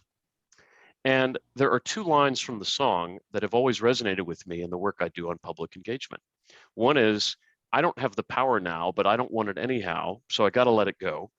And the other is, thought I'd never compromise. Oh, but you convinced me otherwise. So what do I mean by that? I think that we can all agree that whether or not a public agency gives the public the metaphorical bully pulpit or not, they can already bully their way onto the pulpit. I would ask Dr. Green, if you hadn't done all of the engagement that you did in association with your facilities master plan or with the renaming of schools, do you have any doubt that the public might not have found ways to engage with you and the district anyway? Yes, I have no doubt. Just checking. So it's incumbent upon us to think about the best ways to engage that community proactively, thoughtfully, inclusively, and fairly. And I'll come back to what those mean in just a minute. On the thought I'd never compromise, oh, but you convinced me otherwise, too often in a political setting, we get fixated on the entrenched positions. I'm for the Skyway or against it. I'm for the renaming of a school or against it. Mediators like me are taught to drill beneath the surface of that person's position to understand their interest. Why do you favor or oppose using gas tax money for the Skyway? What's that about? Why do you feel in favor of or against renaming a school? What's motivating you? That process of drilling down to understand people's interests can eventually lead to the generation of solutions that meet those interests.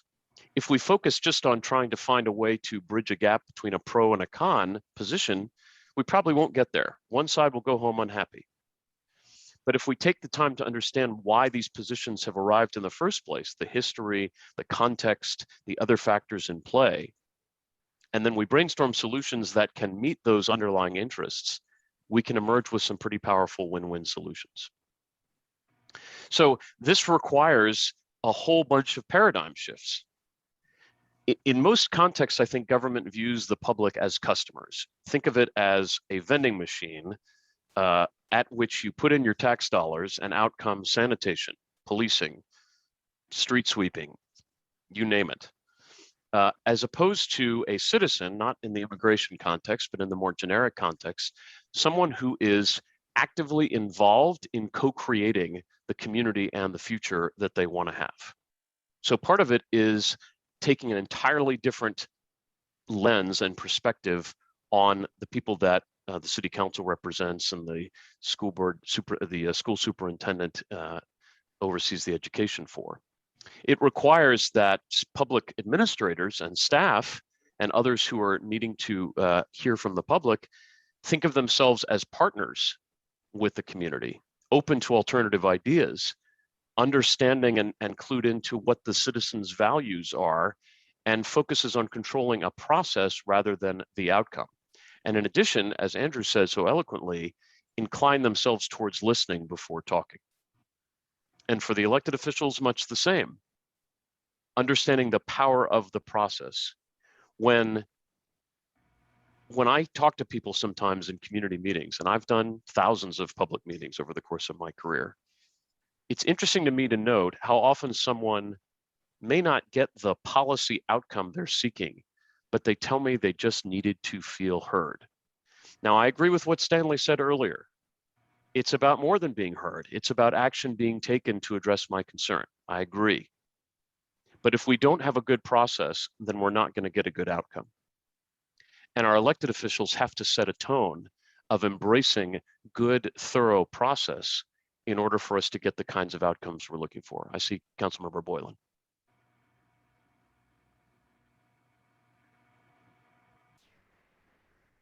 I can't hear you, sir. Oh, there you No, go. I'm sorry, I was finding the unmute button. I wanted to weigh in. I think it's ironic, not ironic, but I think on the other side of the camera, if you will, in this process, having been here now for 2.5 years, not as long as Councilmember Morgan, there's a couple of things in terms of perspective.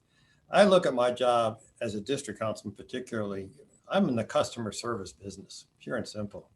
It's all about, as a matter of fact, we just finished a very contentious vote on the local option gas tax. And what am I doing as I'm listening to this? I'm writing a response to my constituents explaining why I voted for how I did as clearly as I can.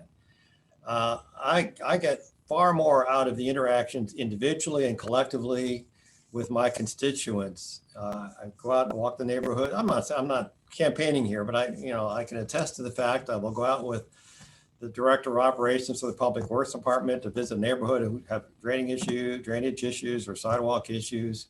I think Mr. Scott and others who have participated in the Safer Together workshops or town hall meetings we've had, I think wisely so, and I wish I could say I could take credit for it, but Councilmember Morgan and I aren't facilitating those conversations. We are participating in them and listening more than talking in that process. So I get exactly what you're saying, and it's somewhat challenging being up on the dais and you have folks come up and talk to us, and you want to have a conversation with them right then and there about it because they're engaged. And I do appreciate the challenge of that. But I think most of us look at our role, particularly at the district council level, as the kind of conversation, dialogue, and connectivity that you're talking about here. One of the tools that I have found to be very effective is Nextdoor, the Nextdoor app.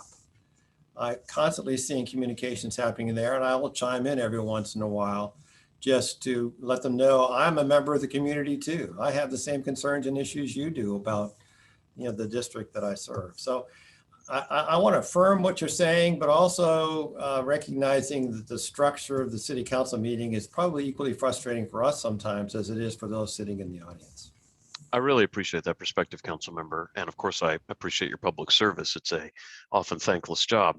I want to just affirm also what you said, which is that you recognize that the council meeting cannot be the be all and end all of the way that the community gets their voice. You are clearly trying to step outside of that box and proactively seek their perspective through either physical means in their neighborhood or digital means on something like Nextdoor. You are stepping beyond the norm in a lot of cases, and that's extremely important. So I commend you for that. Thank you.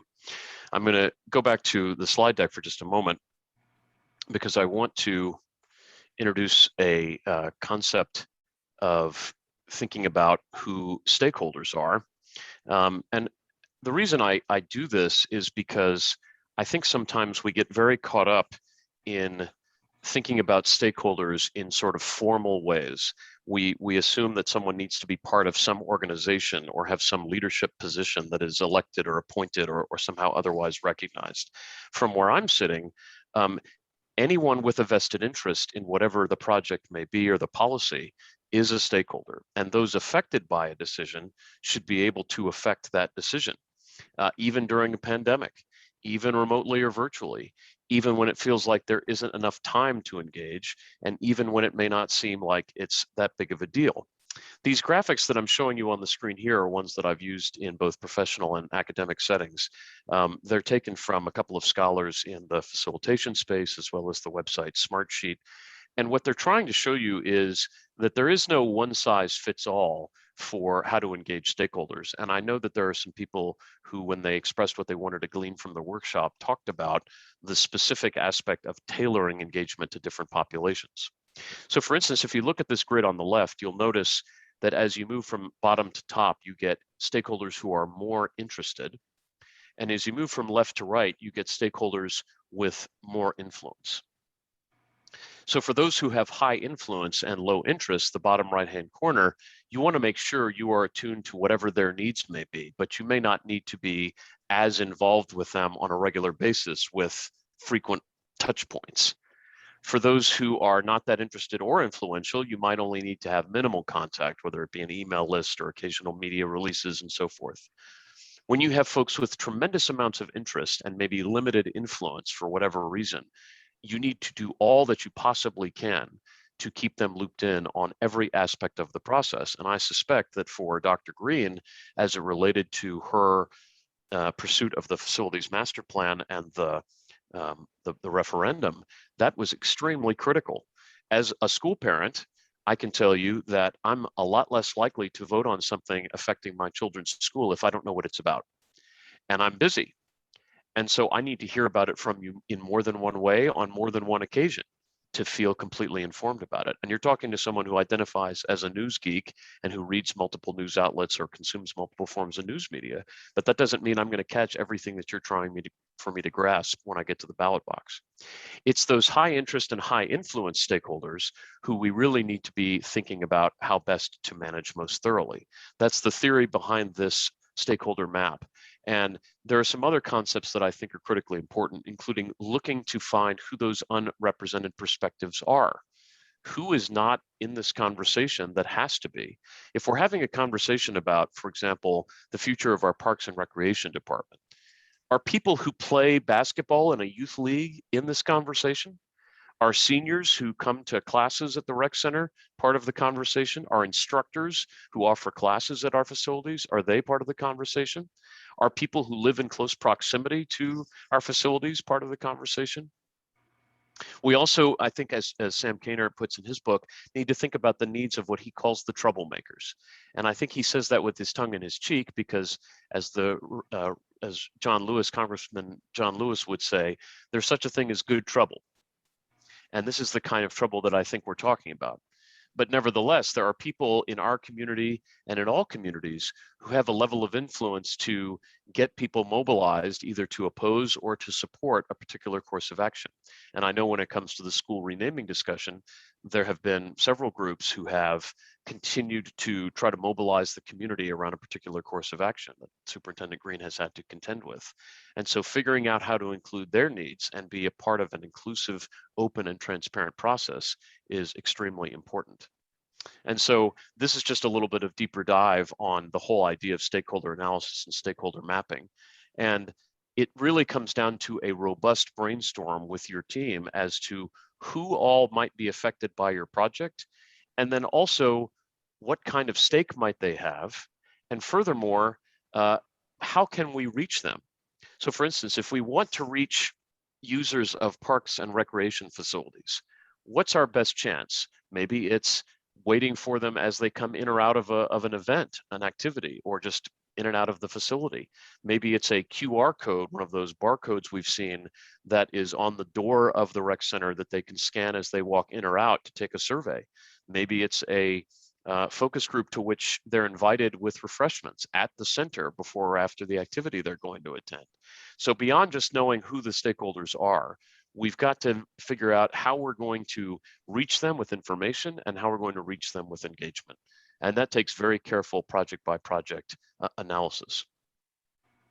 So this is, in my mind, pointing to the need for a balanced and blended strategy that's built on a foundation of principles and values, that includes a team that doesn't necessarily have to be paid professionals, but often it's helpful for there to be positions like I think Tyree Williams's, where someone is specifically positioned to oversee community engagement and given training or other resources to do that job well. And then to think about a strategy that includes both in-person and face-to-face engagement, redefining what a public meeting or a town hall is to increase that interactivity, and to leverage technology in ways that make sense. And to Andrew's point earlier, I don't want us to conflate technology with the internet. The internet is a form of technology. It is a way for us to reach larger masses in a shorter period of time. But it is not the only form of technology we have available to us, nor is it always the best way for us to engage the public in the conversations we want to have with them. This on the screen is a set of core values for public engagement from a group called the International Association for Public Participation. And just for awareness, I used to be the president of the board. This is not by any means applicable to every community, to every situation. But what I like about this is that it speaks to a whole variety of different circumstances in which we might be engaging. It starts with that notion that those affected by a decision need to be involved in the decision-making process. To Superintendent Screen's earlier point, it includes the promise that the public's contribution will influence the decision. And if you jump down to number 7, it communicates to participants how their input affected the decision, not just promising that it will, but showing them how, as she mentioned in the facilities master plan.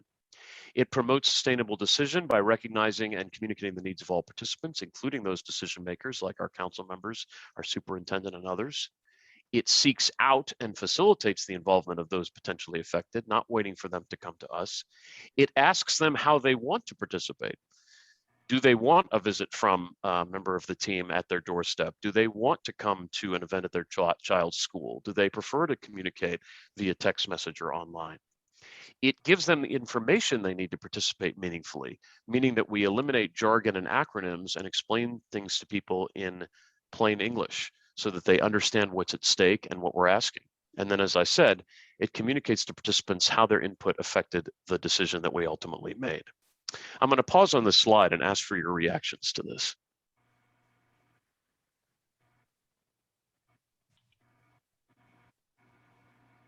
Yes, sir, Frank. Well, I'll react in one way to several of these points, and I don't know if Dr. Green is still on the Zoom or not, but I live in the attendance zone of Robert E. Lee, one of the high schools, and don't have any other connection to it. But I was really impressed that the school district had voting, straw ballot, of course, but in all of the schools that would be affected by the name change. And there was campaigning in my neighborhood. People had professionally done yard signs on both sides of the issue. And when I went to vote, people had to wait in line 30 to 45 minutes to go in and vote. And you had to either be a current student, an alumnus, or somebody who lived in the attendance zone, which was me. And there were a lot of people who voted. And they released the results so that we knew the impact of it. And it looks like, well, Dr. Green's recommendation is to follow how people voted. But I was really impressed with the public participation, that people were very emotionally engaged on both sides of the issue, though it was overwhelmingly in favor of the name change. But it was a very good process, and I felt as a citizen taxpayer pretty empowered. Thank you for sharing that. Hopefully Dr. Green was able to hear it. And it is very thankful, Frank, for your participation. And from where I'm sitting as an outsider, I will tell you that that process really checked a lot of the boxes contained on this slide, because clearly the public's contribution influenced the decision. Clearly the school district went above and beyond to seek out and facilitate the involvement of those potentially affected. Frank even admitted, you know, that's my only connection, is living in the attendance zone, but I still was given that opportunity to vote, to have my voice be heard. So Frank, thank you for that specific case. That's really helpful. Any other reflections on these? Oh, I'm sorry. Go ahead, Gregory. Yes. Hi. I'm going to have to get off shortly, but I've really enjoyed the conversation. For a long time, I believe that I'm a retired police officer with the sheriff's office here. And for a long time, we have told people how we are supposed to police them without their input. And I have two problems with that. First of all, we don't police people. We provide police service. And that's where we make a big mistake. And then secondly, how do we tell people how we are to provide that police service without engaging with them, knowing how they feel about how we provide that police service? And I know it's a long history of the challenged neighborhoods as well as the neighborhoods that aren't challenged. But seeing those 7 points, I mean, it really hits it on the head. We have to engage the public on how do you want us to provide service to you, and then help us come up with those solutions on how we should do it. Now, we know it's not as simple as that, as it may sound, but if it was, then we would have all these problems solved. But I really enjoyed the entire presentation, and those points are really very well taken. And I'm going to have to get off. I need to pick my son up. Well, that's an important priority. Thank you, sir, for sharing that. I really appreciate it. I'm going to turn back to the slide deck because I want to build upon the core values to share with you something that's also from the same organization. It's known as the spectrum of public participation, because there are all different kinds of scenarios where we may want to engage the public. And we're not always going to necessarily be able to do what Councilmember Boylan described of walking his blocks in his district to, canvass the neighborhood, or do what Dr. Green was able to do with the school renaming project. But in many cases, we at minimum want to be informing the public on the left-hand side of the spectrum as to what's happening and what's at stake. As we move along the spectrum from left to right, you'll see that the public is given an increasing impact on the decision, all the way up to empower. Now, from what I understand, Dr. Green didn't have a binding ballot measure on the school renaming question, but she did place significant amount of influence in the hands of the public at that empower level. And in the middle of the spectrum, you find other areas for convening to sit, all of which may involve different tools and different levels of engagement. But I think it's important to be mindful of the fact that this is not binary. There's not a do we engage and subject ourselves to tremendous public pressure and a nightmare of town hall meetings after town hall meetings, or nothing. There is a wide array of possibility here, and it's helpful for us to think from the get-go, where do we want the public, where would it make sense for the public to fit in the particular question that we're asking, and then what tools can we deploy in that regard. There are all kinds of reasons beyond just the moral for us to engage in the first place. There are going to be legal mandates, but I think beyond that, we're seeking to represent the public interest. We want to understand, as Gregory just artfully put it, what the people want us to do in the way of providing them with public safety. We want to get new ideas because maybe we are unsure as an agency what it is that we should do to fix a longstanding problem. We want to share information. We want to build some community consensus. We also want to avoid problems down the road. I mean, how many people have witnessed a circumstance where a process moved forward without very much public engagement, and then someone sued, or someone got petition signatures to put an item on the ballot to repeal it, and it cost millions of dollars in a special election?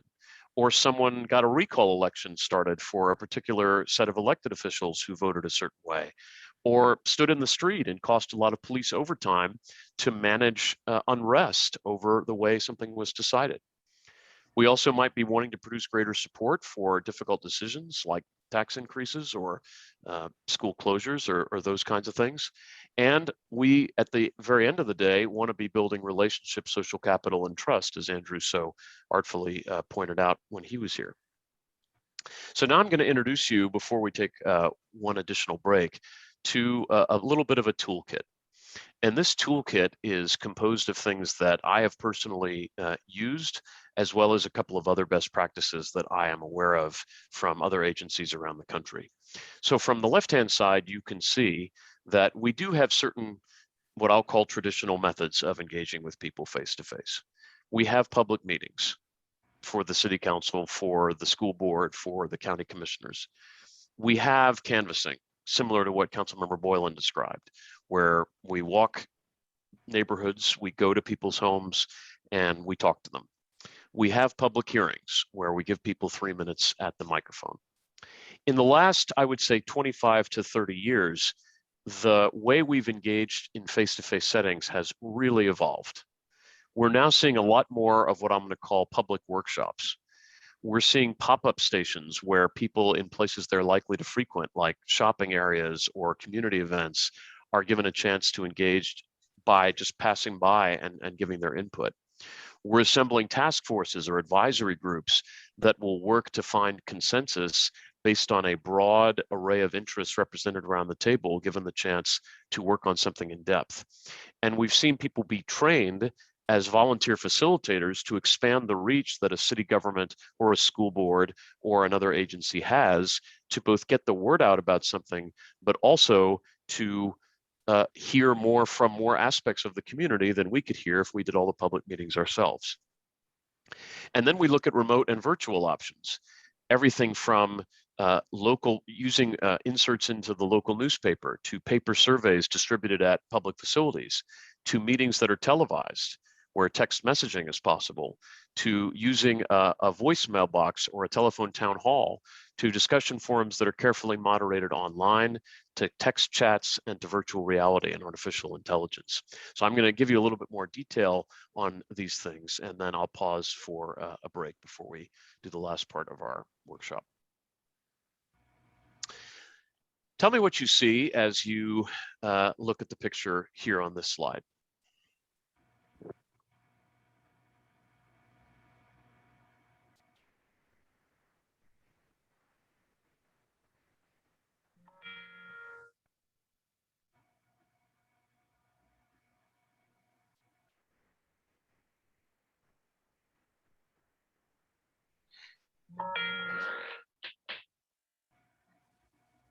A diverse group of people. A mix of ages, a mix of backgrounds. Seems to me that the people are engaged. The people are engaged, Matthew says. I agree. They're in small groups where they can share. They're in small groups. I know that some of us may feel confident in large rooms of 100, but I'm only that way sometimes, and I prefer to speak with a small group of people. And these groups have anywhere from 4 to about 8 people each. What else? It seems the officials are in the community, not in the offices, not in the court setting or the government setting. It's pretty inviting to be in a gymnasium, I think. I mean, the acoustics aren't always great, but it's a lot more cozy and comfortable than might be if we were in court or in a commissioner's room, a city council chamber. What else do you observe? It looks like they're using different forms of communication. So you have like people that are talking, then you have things that are posted for people to kind of be able to get the information on demand as they read it. So yeah, it's a very astute observation, Tyree. There's sort of an open house style setting that flanks the conversational setting. So when this meeting was called, and full disclosure, this was one of mine, we told people the meeting started at 6:30. That's when we opened the doors. That's when staff were positioned at the stations that you see around the room to share about all of the different projects that might be eligible for bond funding.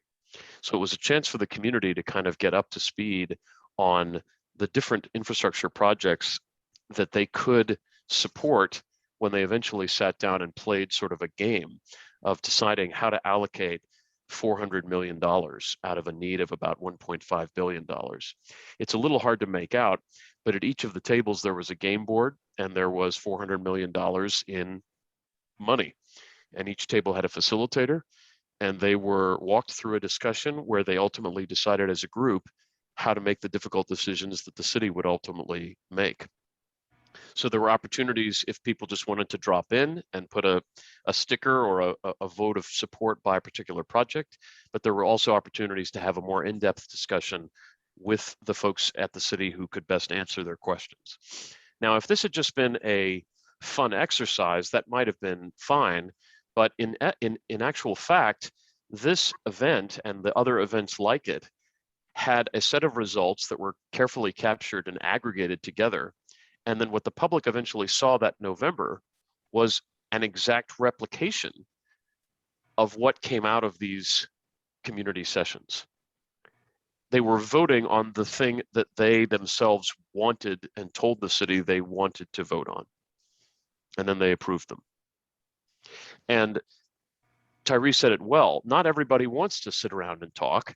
Some people may just want to give you, a quick comment a quick piece of their mind. So we need to accommodate that. And we also need to think about when and where we're having these. So having them at inviting settings that are in the neighborhoods that are less intimidating than coming downtown in traffic to a government building might be. When people arrived, they were given name tags that were pre-numbered. So you might think of a wedding reception or a luncheon where they have a little thing that says Tyree Williams, table 5. It was that way at this meeting. And because it was sort of random, you were more likely to end up at a table with people you were meeting for the first time, which meant you got some very interesting cross-pollination of perspectives and ideas, which then meant that the eventual allocation of funds was more of a consensus of people with maybe differing points of view than an echo chamber with similar points of view. Questions about this or reflections?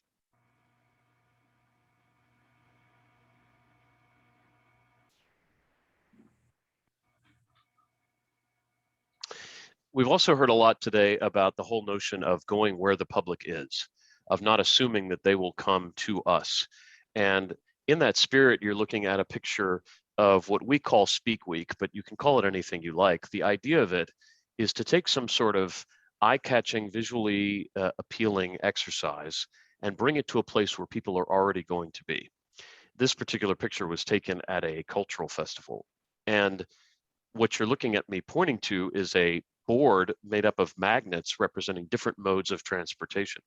And we were asking people to imagine their ideal streetscape and to use the different magnets to show us how they would like that to look. And that collection of data through photographs and other ways we could quantify it led to very specific bond investments that were then put to the voters.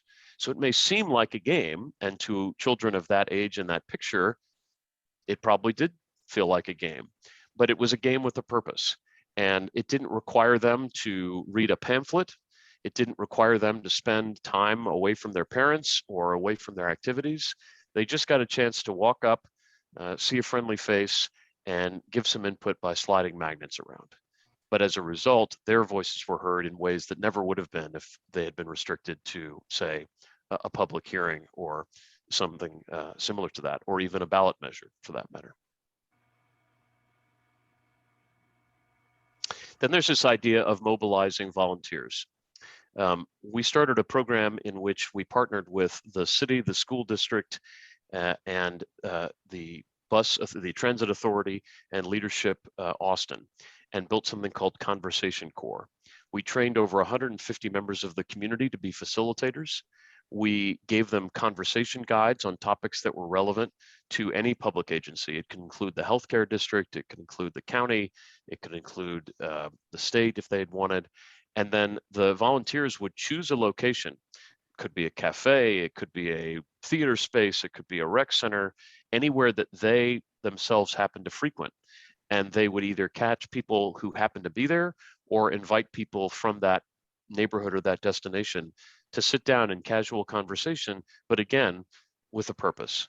And so rather than having 4 public meetings, we had 40, because we had volunteers that would disperse to all 10 city council districts and expand our reach dramatically, and also give people a much more appealing way to engage, because they were sitting down either with someone they knew or someone from the neighborhood or had some other affinity connection with them. So this is a project that we haven't seen too many like in other parts of the country, but we think has some promise. All right, I'm going to pivot real quickly to technology. And I want to just share with you some statistics that you probably are already aware of, but I want to reinforce. We are, I think, inclined to think that all of us have a smartphone and or other high-speed internet access. And this data from Pew Charitable Trusts shows that as much as a quarter of all US adults don't have broadband access at home. That's something that has been accentuated by the pandemic and the huge inequities that have existed for children trying to go to school virtually. You can see how it breaks down across ages, race and ethnicity, education level, income level, and whether they live in an urban, suburban, or rural setting. So I tell you all of this to say that we need to start thinking more thoroughly about leveraging what I'll call offline technology. Nearly every government agency in the country, and even some abroad, have access to a television station that also streams on the web. Oftentimes, that station is either just putting on the city council meeting and staying idle the rest of the time, or repeating that council meeting, or maybe putting on a planning commission or board of adjustment meeting, but they're not filling all 168 hours per week that they have available to them. There are plenty of opportunities, whether it be the government access station or a public access station or other community radio, for us to reach larger audiences through mediums and means that they already trust. These resources are there for the taking. They don't require internet access. And similarly, texting, which we may think of as just, I'll be right there, or, you know, a quick note to a spouse or something like that, is in fact one of the most widespread ways that we communicate today. Some of us even go a whole day without talking on the telephone, but we've texted a fair amount. I tell people that I have sometimes used texting to communicate very important pieces of news in my life, not because I am trying to downplay it, but because it's efficient and it gets across what I need to say, and I'm not prepared to talk about it, but I want someone to know about it. So texting is an extraordinarily popular way for people to communicate. And so what we've done is we've taken existing public meetings, be they of county commissioners, courts, or city councils, and we've created staffed virtual public comment lines. So people can not have to sacrifice an entire day to speak for 3 minutes, but instead call at their convenience and make their voices heard. But more to the point, and I just realized I inadvertently clicked out of my PowerPoint, so let me go back to it. Give me 1 second, gang. Apologies. More to the point, we've also, and I did one of these earlier today, hosted televised town hall meetings in which someone can participate by telephone, text message, or online posting. You're looking at a screenshot from one we did around whether we should increase the frequency of recycling pickup curbside and composting curbside. And so we invited people to either call in English and Spanish and speak as part of the broadcast, or text in, or they could post on the internet with a hashtag. So rather than having, say, 50 people total at 3 public meetings on this subject, we had 5,000 people join us. So all of a sudden, we're going from hearing from just that 5 people that Stanley referenced, or the small smattering of people who are extremely plugged in to what might be happening civically, to a vast audience, not all of whom is sort of self-selecting to participate, but many of whom probably have something they'd like to share because they're impacted by whatever the policy might be that's up for discussion. This just gives you a feel for some of the experience we had comparing what we might have had in an in-person setting with what we were able to achieve with a format like this. I mentioned Poll Everywhere to you. This is just a screenshot. It's a very affordable resource. It's not the only one, but it's one that I find to be very effective for giving people a voice in a large public setting. There's also a tool that I like called Text Talk Engage. And the interesting thing that differentiates Text Talk Engage, which by the way, you could try with the prompt that's up on the screen, is that it allows for you to engage at any time. Poll Everywhere is for a meeting in progress. Text Talk Engage is meant for a situation where you want people to engage over several days or weeks. So in some ways, it's more effective at reaching a larger audience because they don't have to be online right when you're activating the poll, as you would with Poll Everywhere. They can do it over any point in time, and the system prompts them with questions each time they respond. You've probably gotten alerts like this from Walgreens or other commercial outlets, but this is now being leveraged for community input in ways that I think are really powerful. And then I think we look at some of our options online. It's impossible in a short workshop like this to tell you about all of the different resources that are available to you in an online space. I'm going to highlight a couple of them. This is one called Balancing Act. And the thing that I like about it the most is it takes something complex like a city budget, this is from the city of San Antonio, and puts it into an interface that people can understand and challenges them to balance the budget, to reduce the budget if that's what's called for, or to identify what they would be willing to accept a tax increase in order to receive in added services. So this site is called Balancing Act. It helps with transparency. It makes tough spending decisions more politically palatable, and it lays the groundwork for some potentially other major changes. This slide deck, which I'll provide to Dennis and the Urban League for further distribution, lists some other tools. And I have just a moment, I think, that I can briefly give you a very, very quick skim of some of these other platforms. It's not going to be as robust as I might like it to be, but I will endeavor to do that. Oh, there it is. Sorry. I will endeavor to do that in one moment. There are sites like Conveo, which are very good at taking complex, large documents or data collections and enabling people to comment right on the document itself to provide more in-depth review of a critical piece of policy that can't just be summarized in a short survey. There's Social Pinpoint, which is hosting a project that I'm doing for the Racial Equity and Policing Commission. And it's particularly well suited for giving people a variety of different ways to engage, whether it be by joining a threaded discussion or by taking a survey or other means. Similarly, the site Speak Up Austin, which is supported by a company called Bang the Table, features a variety of different ways for people to contribute. They can contribute just their individual new ideas that they'd like for the public to consider. And it's not just for you to post an idea and then it vanishes into the ether, but it's also a way for people to reply or agree with others' input. So it becomes more of a community conversation. Speakupaustin.org is the name of this particular portal. And then there's one that I especially like called MetroQuest. And MetroQuest, in my estimation, is sort of taking the whole notion of a survey a whole step further.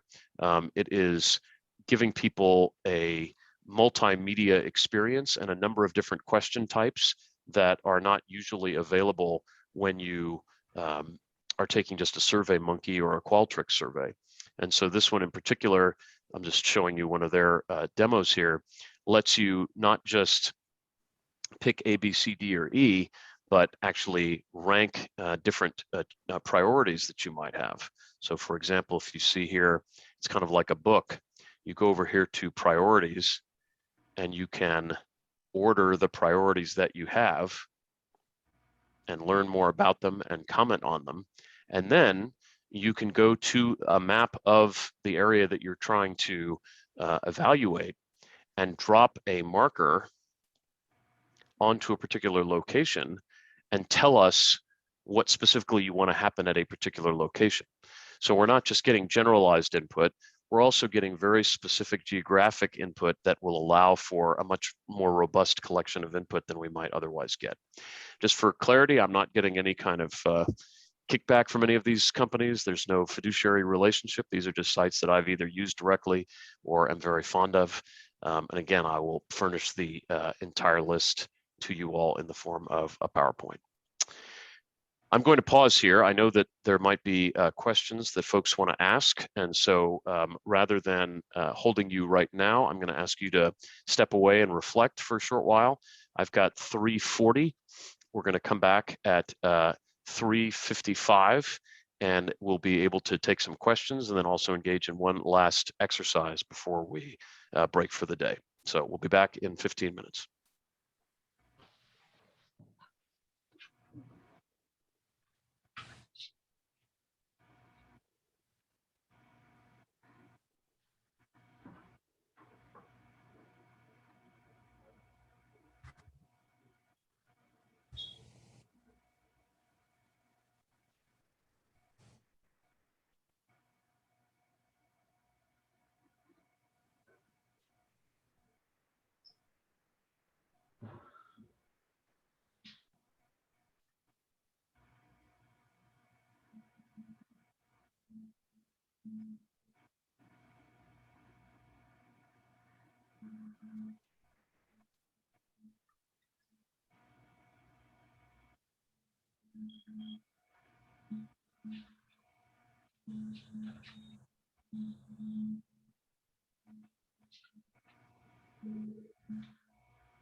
Tonight.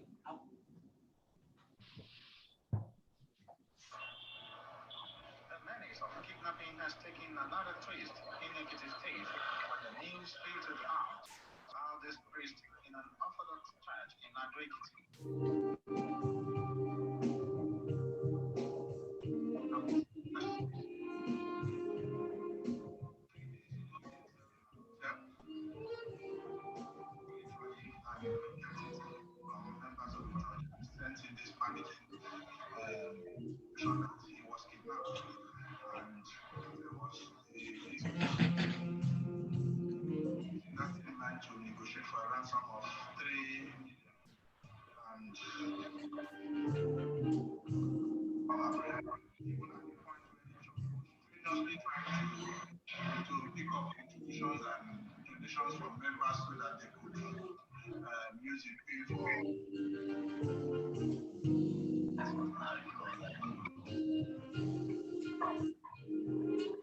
We'll come back in just about a minute.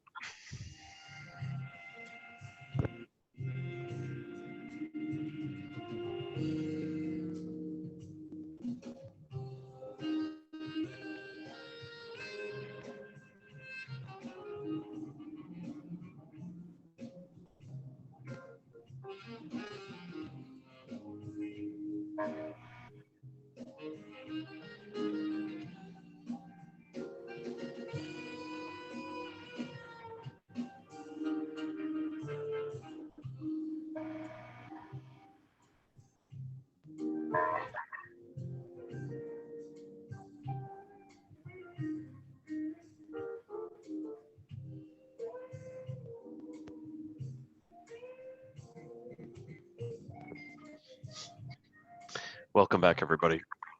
Before I re-engage, I wanted to confer here with Dennis and Solomon and Keziah, because I know that we had talked in our preparations about potentially doing some work in breakout groups. And I think that that would mean we'd have to just give folks a different Zoom link. And so I wanted to get your thoughts as to whether we should stay in full group until we wrap for the day, or if we should break up into smaller groups. I'd be open for both. If you choose to do the breakout, I have an email open, ready to send to all of those that are in attendance, and I would just copy the link and send it to them as well. So it's really at your leisure, what you feel would be best. Sure. Dennis, what do you think? Oh, it's worth a try. I think it would be good to break down into small groups. Okay. Well, why don't we? So Solomon, you can send some folks. You can send folks an email with the new link, or can you put it in the chat window?